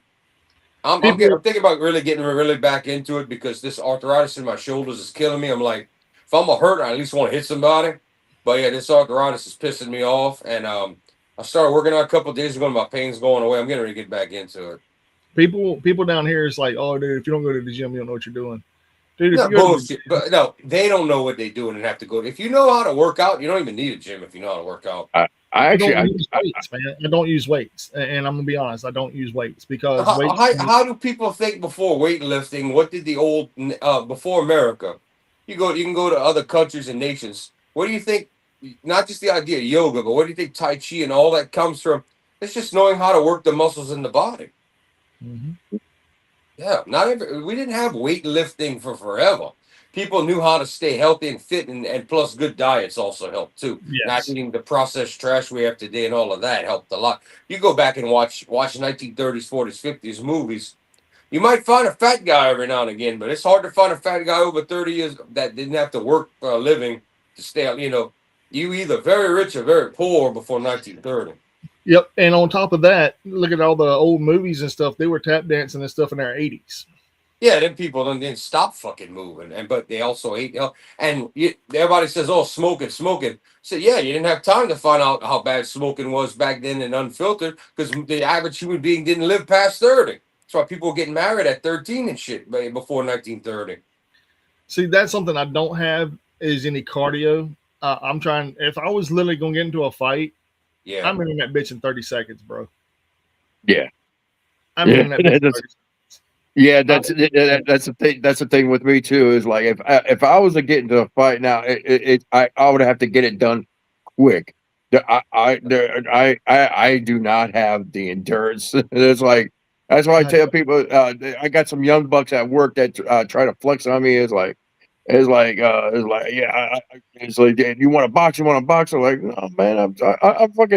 I'm old and I'm tired, man. I just shoot your ass. You go pull an Indiana Jones Raiders of the Lost Ark and just pew. Yeah, pretty much. He's like, yeah, come on. You want to box? Yeah, come on. There's your box. What color do you want? Monica, that's very good. People are encouraged to do that. Heart issue type stuff. Yes, a reasonable amount of cardio that doesn't overstress you and work yourself up. Cardio is very good for heart issues. Very good. As long as you know what you're doing and do it right, and you build yourself up. I have a friend. You're gonna know about this because of what you have. Her ejection fraction rate was below 30%. She was dying. She had blown up. She was big. She could barely walk or move. I helped her out. Told her what shoes to get. Started her off. She raised her heart ejection fraction rate to like about 68 to 70%. That's very good considering you're dying and now you're not dying anymore. So yeah, it's a good thing. Mobility. People don't realize how important feet are. If your feet are sick, you're sick. Feet are very important, and the right distance can make all the difference. That's my mom, dude. That's my mom. Yeah, trust me. Mike seen me walk around. Well, I mean, I've noticed, and you kind of. I'm sure you could do some exercises to help that foot out, though. If it's not destroyed, the connection from the ankle to the foot. I'm sure there's some exercise you could do to help strengthen it a little bit. Yeah, my foot. is practically destroyed. I had 2 sprained ankles that destroyed all the ligaments in my foot. Mm-hmm. And my arch is completely collapsed. Like all the bone Josh, what's your other foot? What kind of is arch? all flat. Your other foot, you have an arch? A little bit, not much. What any good doctor would do is map your other foot, and they would build you would build a shoe in a way, and they would have the insoles to where it puts the arch under your bad foot, and then reinforce the ankle, and then a great example of this is Raven, and Mike might already know where I'm going with this. Raven always had one heel shorter than the other, and that fucks your whole body up because it does this to your frame, hurts everything. They found out about it that one leg was longer than the other. They built up under his heel and they balanced him to where he's flush, and that's how he could wrestle. And in WCW, Mike Tenay would bring it up, and you could see the shoe, but it was very important. But it helps so much. But the thing would be to do is to map your good foot to get that exact insole put into your other shoe and create you an arch, and I bet you'd walk and have no pain. I bet you'd feel a lot better. Well, the thing is I do have special orthopedic shoes. They just don't work. They just don't feel good. They hurt. They don't work. It's like that. Well, then it's the wrong shoe for you. You got to go to somebody that gives a shit, that don't just want your money, Josh. I hate to tell you that, but it's true. I brought my dad to a certain place. The guy came. He said, "Look, our shit's overpriced. We can map your foot. We can give you this $200 insole." He said, "Go. Don't tell him I sent you. Go over here and get these shoes. Put that in there. They lie there. He fixed us all up." My dad cries about his feet all the fuck up. Him and my grandma, feet people, struggling with their feet their whole lives. Yeah, my mom's the same way, bro. And Yeah. I'm flat-footed, so I don't have to worry. I just have a wide foot. That's all I have. You do not need an arch. You need to be supported on the flat foot. You're the opposite of what Josh needs to support to match his arch, and he's hurting because not on the ankle, he don't have an arch under the bad foot. You the opposite. You need support and under the flat feet. See, it's all about knowing. And there's these modern, not that Dr. Scholl's machine in Walmart. That thing sucks. Dude, they took all years out here in Mobile, man. You go to the Real Foot store, and they have this thing where it strategically maps your foot and X-rays, and does all this shit for free, and then they're like, "Here's the exact one that your foot needs," and they do all of that. Like if you know how to look, bro, you could solve. And bro, once you fix the feet, you talk about energy. You can move again. You're not sick. That's half the reason how I saved that one girl's life. I'm telling y'all about shoes, the right shoes that supported her. She came. She was so happy a week after. She says, "I've never been able. I'm out my bed. I'm walking. I'm moving. I got a gym membership. She's like, I can breathe." She's like, "Thank you so much." I'm like, "Yeah, you don't be scared to spend a little money on some good shoes. They'll save your life." Yeah, that's like me. She lost 180 pounds after that. What's up with that, man? That's what's up. But yeah, mom's, man, she's always had, well, ever since I was a kid, man, she's had spinal meningitis. She came back from that, which that's a very low mortality rate when you have spinal meningitis. I don't know if y'all know that or not. It will kill you quicker than shit. Yeah. My mom had it. She lived. Now, since she's got older, she's had several back problems. Like she's had. It will happen. Yeah, and she's had back surgery after back surgery after back surgery. Her feet kill her. It's her right foot mostly. Both of them are real tender, but it's the right one mainly. And I'm gonna tell you, the feet's what screwed up her back and added to it. And that also comes from being a certain age where we didn't have the technology to get good enough into this. Yeah, she was born later now in 59. So I mean, April. Yeah, because this when I went through the surgery, I had the option of just doing the top or fusing 1 to 12, and I took the option, and it worked. I said, "Well, what's the difference?" My sports career. I'm 12 years old, getting ready to be 13. Fucking Thanksgiving week. I'm like, my sports career is over. I'm done. I'm gonna be stiff as a board, never be able to bend again. I said, I'll take the option. I'll fuse 3 to 12, and they're like, "Well, it can either work or it won't. It's your choice." I said, "Well, they said back in the day we used to fuse everything." They said, "Now we think we can do it." I said, "Let's go for it." I mean, 2-year recovery, learn how to walk again, pretty much. Pain, like pain out the ass. And they told me today it's even better. But y'all see me today. I would look like a hunchback bent over halfway if I wouldn't have got the surgery done. Yeah, I'm lucky, man. I've only had one broken bone in my entire life. I've had a lot of stitches. I've had a lot of staples, a lot of super glue. Yeah. I can't tell you how many. This right here alone, man, from freaking backyard wrestling, dude. I don't know if y'all can see that or not. Can y'all see that? I don't even know if y'all saw it whenever I was there. Yeah, I can see it. I see where I took mine off because I was in the shower earlier, but I got mine too. And that right there, I don't know if y'all can see it or not. There's all this, all that was. Yeah, you explained that all got destroyed. You gave us the big story about that last year. Yeah. Backyard wrestling. Yeah, it's fun games. You know, I fucked this wrist up so bad off of a stupid move in backyard wrestling. But the thing is, none of that shit got broke. He just a lot of staples, a lot of stitches, and a lot of super glue. Yeah. This right here is my only broken bone ever on my right hand, the thumb. There's 3 different bones inside of it. Some dude trying to jack me for with a serpentine belt tool. Jordan, you know what I'm talking about? Yeah. One of the big serpentine belt tools. Bro. Well, he used it as a gun to my back, so I thought it was a gun. He's like, I just stuck you up with a serpentine belt tool. I was like, oh, so now we're gonna fight.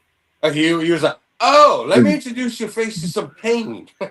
Yeah, and when I hit him, man, I hit him so hard, my thumb broke. And because I didn't put my thumb in, I left it out and I punched him. And when I did, it bent my thumb back and it broke the bone right here. You'd be surprised how many people suffer hand injuries from laying people out. You'd be surprised. Oh, dude, I sat on his back, man. And the cops there.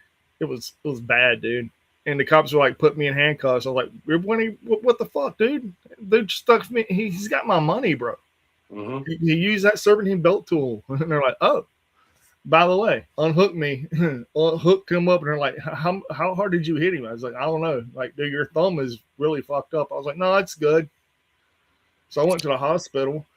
And I didn't know the dude hit me, but he cut me up to the top of the head. I had to get stitches on top of my head. I was like, okay. So you was between the gun and being hyped. You didn't even feel that on your head. I didn't. Yeah. And I went to work the next day.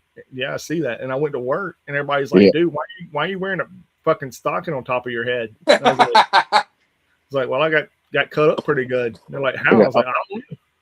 I broke 10 to 1. That was to keep sweat from. The worst thing you could do, sweat in there when you got an injury like that, or that's what you want to avoid.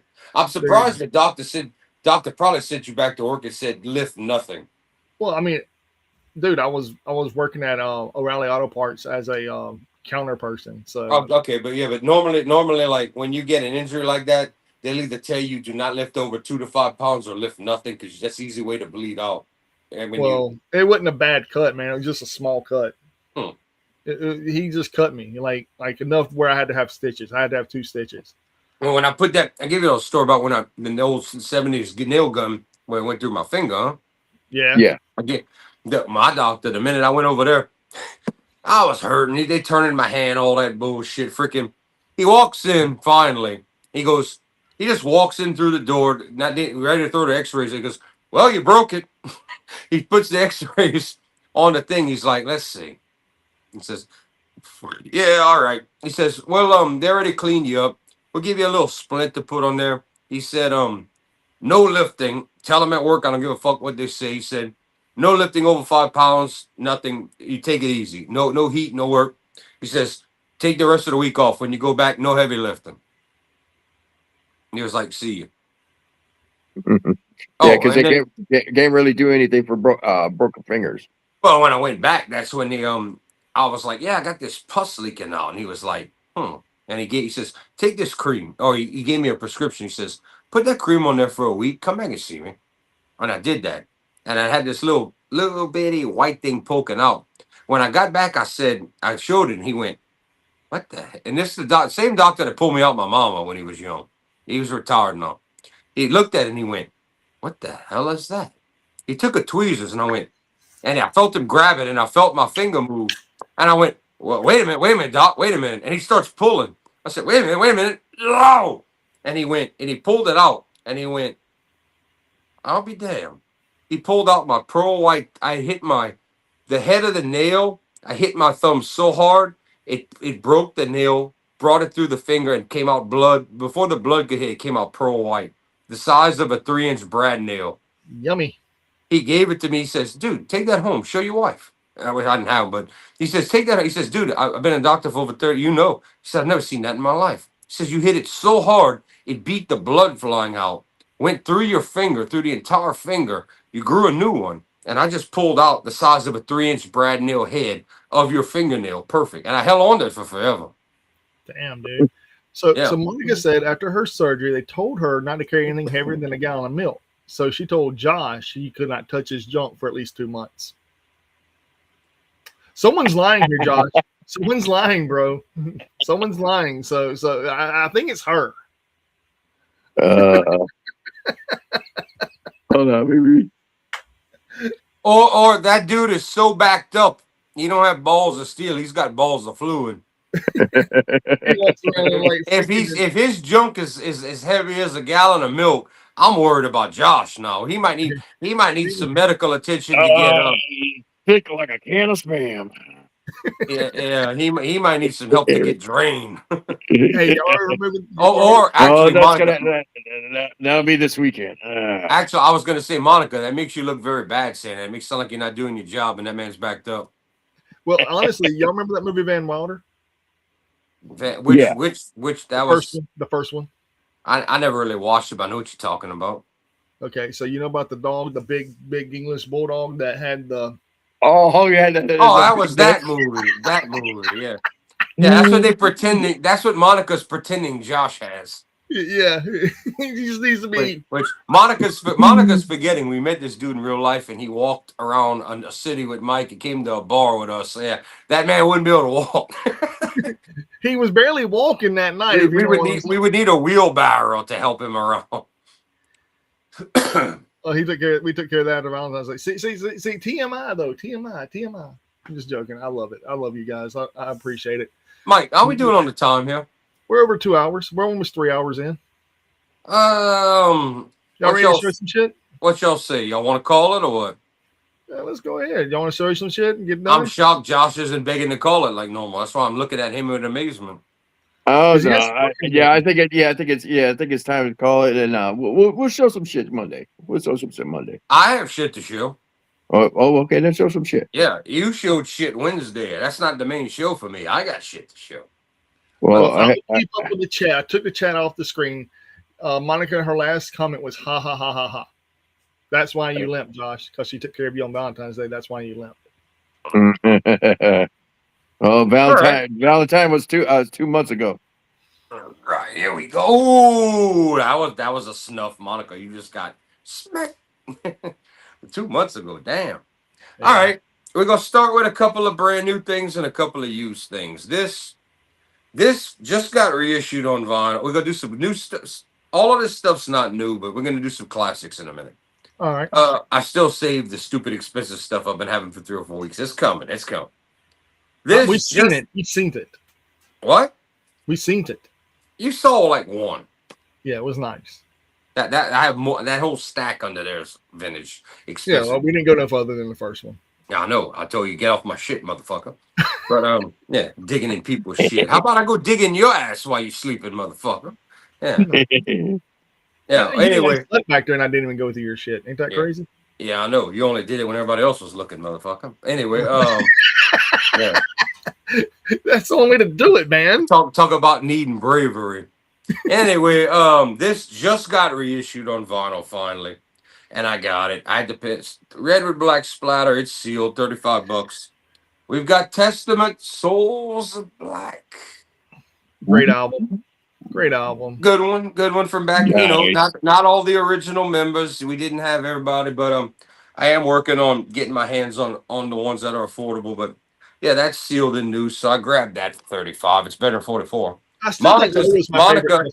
Oh, Monica, get ready to wet your panties. Your man's gonna have to get you one of these. She said, "Ew." I ordered this. I think I had paid $37. But this is new and sealed. I wanted this one because it's like the last one of the classic era for me. The Fragile. Dude, you know I already have the Fragile. Oh, that's with teeth. With teeth, motherfucker. All I seen was the top part because it looks like the Fragile. With teeth. That's the one that was on Nothing. That was the last album that was on Nothing. Yes, it is Nothing Records, says on the back. Last yeah, well, album. around this album's the time he realized he had no money and his manager ripped him off from everything he had made up to that point. Mm-hmm. Yeah, that's what Trip realized he was screwed. Now, Right. okay, now I'm trying to follow you guys, but I had to put the YouTube on the TV because for some reason the picture froze on my tablet, so I can't see what anything that Jordan's showing right now. All right, well, you're gonna have to wait because you're gonna have to showed wait. Testament. I got to piss and he showed 9 Inch Nails with teeth. Okay. Oh, I thought he was busting out some more Typo Negative. No more 9 Inch Nails. That's the last record that Trent put out on Nothing Records. Okay. Which now Nothing Records is no longer existing. Which I don't know if y'all know that or not. So Jordan going wee right now. Yeah, Jordan, I go take a leak. Already did that. Yeah, I think With Teeth is one of the greatest albums they ever did. With Teeth, The Downward Spiral, Starfucker or Farstucker. I think Starfucker was on. What was Starfucker on? What album was that on? Third one, ain't it? Yeah, it's all. Is it The Fragile or is it With Teeth? I think it's on The Fragile. I think it is too. That was like one of my favorite songs that he did. Because it was a throwback kind of. It was almost like techno/disco. I love that shit. Yeah, you like that weird shit. All right, what you asked? What I missed? He couldn't see nothing. All right, let me show this. All right, you saw the Testament. I heard you talking. Well, I heard you announce it. Like I said, I'm on like a good minute delay on my TV, so for some reason, my picture's frozen on my tablet, so I can't see nothing until like a minute later. We can see you. All right. Oh, this is Testament. I'm showing it again. Wait, you got Josh on. Hold on, let's get Josh back. It's Souls of Black repressed on vinyl. It hadn't been out for a while, so I got that. Okay. And Josh will be able to see that when it comes up. Here's what you missed, Josh. I had 9 Inch Nails with teeth. Okay. Okay. And I got that for, believe it or not, only $33. You got that from Clitco? I ordered it. Yes, I did. This is all from Coleco, this stuff. This is stuff that I got over a month ago. That's how far back I am on how big my boxes are, I guess you want to say. All right, it's time to get into vintage. Y'all ready? All right, let's see. All right. I got on one night and I grabbed I scored a couple of very affordable vintage albums. I don't know why people weren't on that night. This is in shrink and cellophane. It's open. But this is a 1984 U.S. club copy, Columbia House. Lyrics and inner sleeve wood shrink, VG. I got this for $26. It's Whitesnake, slide it in. Old school Whitesnake. Ooh, okay. Yeah. So way before the self-titled. And I was like, yeah, for $26, that could easily sell for 33 and up. But people, since you're bringing that up, you know why I love AEW's, like whenever they do their pay-per-views and stuff, like when they first start them, most of the time they go for like the 80s rock era, like Cinderella or White Snake. That's the Bucks because their dad grew up with all that shit. That's why you hear a lot of that. Yeah, and Omega did too. Omega did the Cinderella thing, which is really good. I like it. That same night, this was 1984 U.S. Indianapolis pressing. It claims cover damage. To me, that's not cover damage. They just wanted to say it wasn't mint. Yeah, this I got for $26 as well. But this album is so hard to find in the U.S. original. This album, I looked it up. They had 3 on Discogs, 3 for the country, for the world. It's autographed. Turn up the radio.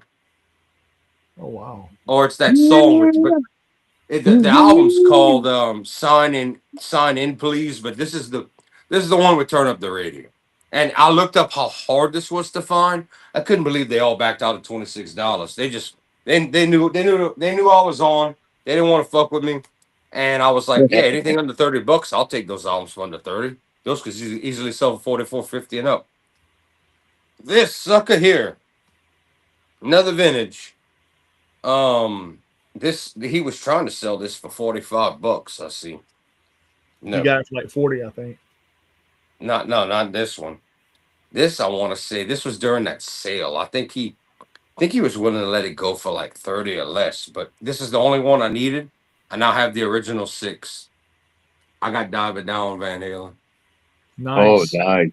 That's the last one I needed. I have all David Lee Roth Van Halen now vintage. And you know, Chad is a freaking he's a Hagar fan. He's not. He says that shit to piss off Jeff and everybody, and claims Sammy's bet. He does that shit late at night just to get on everybody's nerves. But he'll tell you. He's like, we're starting shit in the chat here. He said a dumb guitar player the other night, and it was like, oh, this one's better than this guy, and everybody's like, oh, fuck off. This I'm working on my Van Halen collection. So far, I got 1, 2, and 1984. When I showed it to y'all already, but when I got Fair Warning, I had to pay for it. But that's not only one of my favorites. That was hard to get in that condition. This I tried bidding on eBay and lost. I tried bidding on Coleco and lost so many. I've been trying to get this album since last year, and I had to pay $36 is cool. But this is a 1982 Terre Haute, the real deal, VG Plus. This is the real deal, and I'm nearing the end, Josh. I'm nearing the end. Judas Priest, baby. No, I don't have many to go from the classic era pre Painkiller, dude. I don't have many to go. Yeah, that's. I think Painkiller is where I'm stopping at, but I thought I had bought it and I thought I had it and I don't. I am going to buy the 2000s Angel of Retribution where Rob Halford came in back in the band. You still had Kiki Downing and Glenn Tipton. That's a terrific album. It's very old school. That's the one with Judas Rising. Mm-hmm. That album is worth getting. The Screaming of Vengeance you got, is that OG or is that a reissue? That is absolute 1982 Terre Haute. Absolutely original. Oh, okay. So I got a newer version. I got a reissue. Yeah. I wanted all the Priest albums I have so far, up to the Golden Era, up to like what was right before Ram It Down?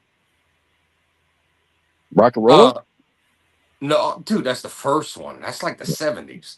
Okay. I do not have that. I don't want to spend a lot of money, but I don't have that, and I don't have Turbo? I have everything but Rock and Roll and Sad Wings up to Painkiller. Oh, I'm missing what's it called? Chad fucked me over, and I had it won for 30-something bucks, and I held it for 8 minutes, and some asshole came on and bid me more than I wanted to pay. But I don't have Turbo, and Ram It Down. I don't have it. I'm not really a big fan of Ram It Down. If I can get those two for affordable, I will. But those two, Rock and Roll and Sad Wings, the first two, I have everything up to Painkiller vintage for Priest. And that's what it's going to be for tonight, guys. All right. Can I bring that back on the stream? Excuse me. I want to see some comments. I see she's going off about the I love that album. And then she said it's on the. Oh, good Lord. She done scored it. Look at the chat. Good Lord. I can't see what she said above. I love that album, but I knew she would go nuts about that. Album opened the floodgates. I knew she would go. I knew she would go. You and ha ha ha ha ha. That's it. I knew she would go nuts over with Teeth. Yeah. Yeah, she like one of my favorite songs off the Fragile was Starfucker or Farstucker, whatever they want to call it. That was when him and Manson was still cool before they got into their big old life brawling battle. Now they're not cool at all. And Manson, I really don't care for that song. I like the Fragile. Don't get me wrong. I didn't care for that song or the second. What was the Void song? The second single after We're in This Together Now. Neither one of those songs impressed me at the time, but I do like the Fragile album as a whole. There's some great songs on that album that were not singles, some terrific songs. I'm a big fan of that album, but my favorite album of all of them it has to be the Downward Spiral. Then join everybody, join the whole rest of the nothing unique there. That and then it's Pretty Hate Machine, and then Pretty Hate Machine's terrific. It started everything, and the Broken EP is pretty fucking awesome. Heaviest shit he ever did. Yeah, like I said, it goes Downward Spiral, Pretty Hate Machine, Broken. Then it goes to me. It goes The Fragile. Then it goes With Teeth, and then it goes.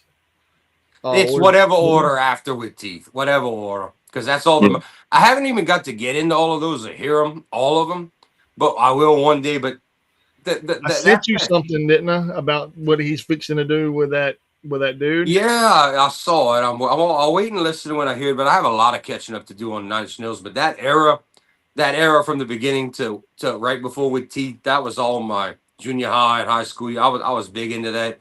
I made and played electronic music back in the 90s with the most sophisticated keyboards you could buy at the time, you know.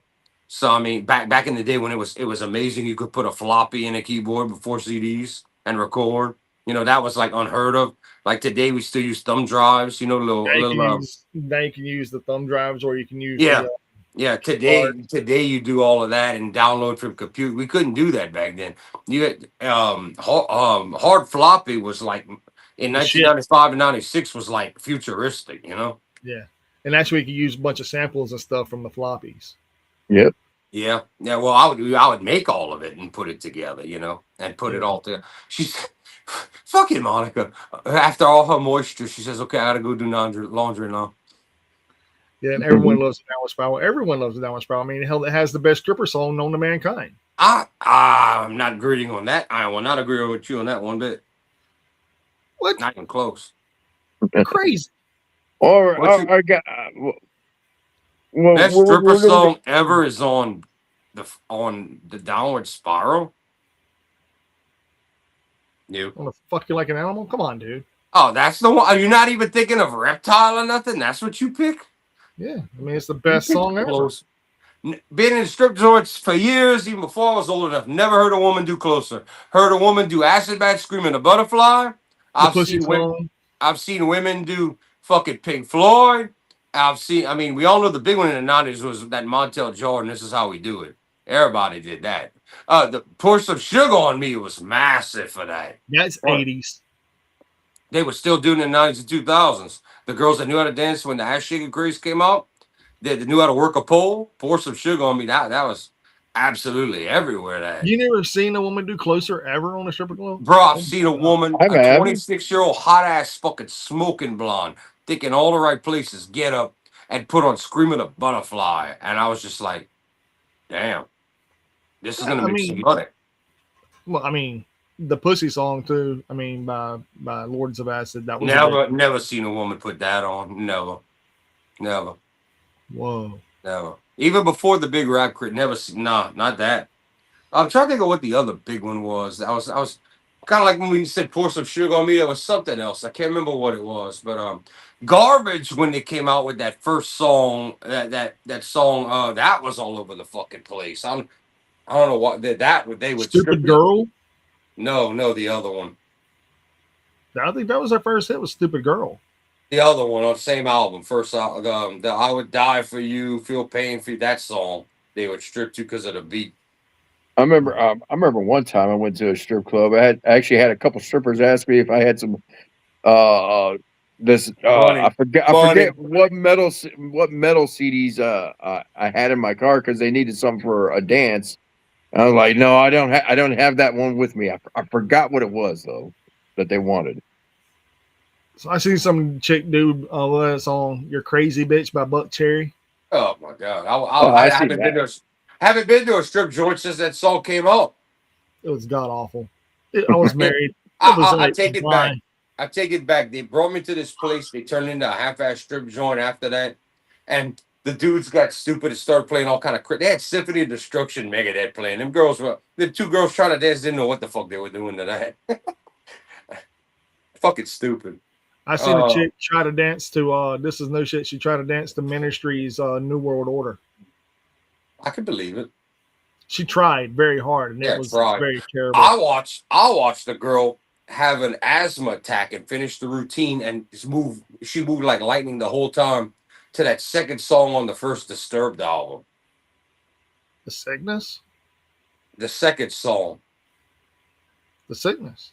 No, Sickness is number 4 on there. I can remember that.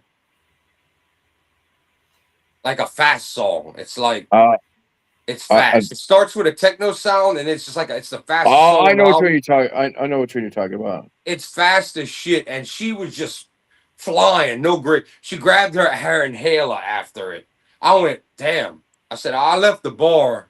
I wasn't even sitting there watching her, and I just threw her some dollars because I was like, good effort. I gave that woman money because she was having an asthma attack, trying to like bust an ass to that shit.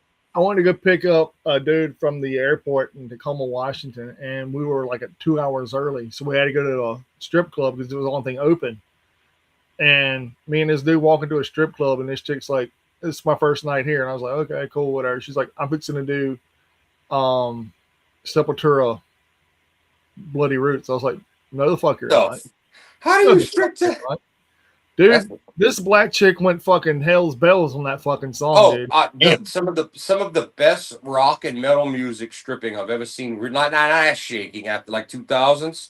The best pole dancing and stripping I've ever seen is black chicks that know what they do into like pour some sugar on me, shit like that. Like they look like the old school strip, not the modern day where they just stand and shake their ass like these new girls. And dude, I was like, when she was done, I was like, here's $40. Here's $40. Yeah.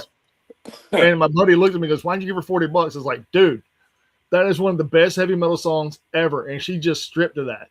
Yeah, she found a way to make it work. And dude, it like every time he screamed Bloody Roots, she would be on her floor and just do like this shit, dude. And I was like, yes. Hell fuck yes. Like you know what that's called? It's called a woman learning, like she stripped in other places and she learned, I got a metal crowd. Let me get a good metal song to make this work and get everybody wild and get them money. Smart girls. Dude, it was a bunch of black dudes in there, dude. It was like a handful of white dudes, and she did that, dude. And I was just like, and the black dudes were like, damn, that girl can do that shit. I was like, yeah. And she did that because she saw a bunch of white dudes walk in. She's like, I'm gonna rack up on this. Well, she got you too. She got you $40. Shit, dude, I would have gave her more if I would have had more cash on me, bro. Yeah, but I was dude, like, bro, back then $40 was a lot considering $1 tip back in the day, $1 for her to just look at you. Mm-hmm. But that was a lot of money back then. Yeah, she gave me a kiss on the cheek and said, wow, I didn't expect that. I was like, well, we're fixing to leave anyway. Yeah. She's like, really? You coming back? I was like, no, we're headed back to the base. She's like, which base? I was like, McCord. She's like, oh, okay. Maybe I'll see you around. I'm like, I fucking doubt it. Yeah, well, she was hoping she'd see you around. Yeah, you probably, unless she went backstage and somebody gave him a personal, you probably gave her the best one drop money of the night back then. $40 was a lot. Yeah, I mean, dude, that chick did Bloody fucking Roots by Sepultura. It was. I don't blame you, but back then $40 was a lot of money for a single moment or not even doing you a lap dance. $40 was a lot back then. That's like getting somebody giving you a bill. And she was wearing, and the shirt she was wearing was really cool too. It wasn't like a normal regular heavy metal band shirt you would see. It was like one of those like Sepultura type bands. It was like, what was she probably was a rock chick, a metal chick. Oh, dude, she was naming shit like I was even ashamed that I was a metalhead, dude. And I was like, I don't know that band. Where she was from Florida? Did she say where she was from? Dude, she was from up there in the Pac West. She was born and raised in the Pacific Northwest. Okay. She was a rock chick. She was a rock chick, dude. And she was like, yeah, I'm a big fan of this band and that band. And she named Morbid Angel. What other band did she name? Some other crazy ass band. Tiamat. Which I was surprised she even knew who Tiamat was. What year this would have been? 2000, right before I left and went over, you know where. I'm surprised she didn't go work for the Pantera guys in their clubs in Texas with how she liked the metal. They had like 7 clubs in Texas between Dime Rex and Vinny were all partners, and they had about 7 to 9 strip joints. That's how Stormy Daniels was a personal friend of the brothers. She's like, I don't mean she probably did it, but not banging. She was a person, like, she will tell you to this day, like, that was her boys. They were all cool in the 90s. And she worked for all of them. And she said her modern day favorite is Slipknot, but Pantera was, she's like, I don't just love them, that's my boys. Yeah. But she'll tell you that to this day. Yeah. Pantera back then, dude. I mean, the best song in my opinion, I know most people hate the song, was My Best Friend, A Bottle of Pills. I love that song. I was never big on that song either. It's funny because they would have the weird guys that would say, "Oh, I love that song. I love that song." I'd be like, "That's the one I skip." But anyway, I love that. We got a ding. Yeah, that's Devin in the chat posted TikTok videos. Yeah, geez. Well, TikTok, anyways, guys, it's past midnight. Let's it is do the witching this, hour. Ladies and gentlemen, if you're not watching Ringside Rants, it's our life, brother. Yeah.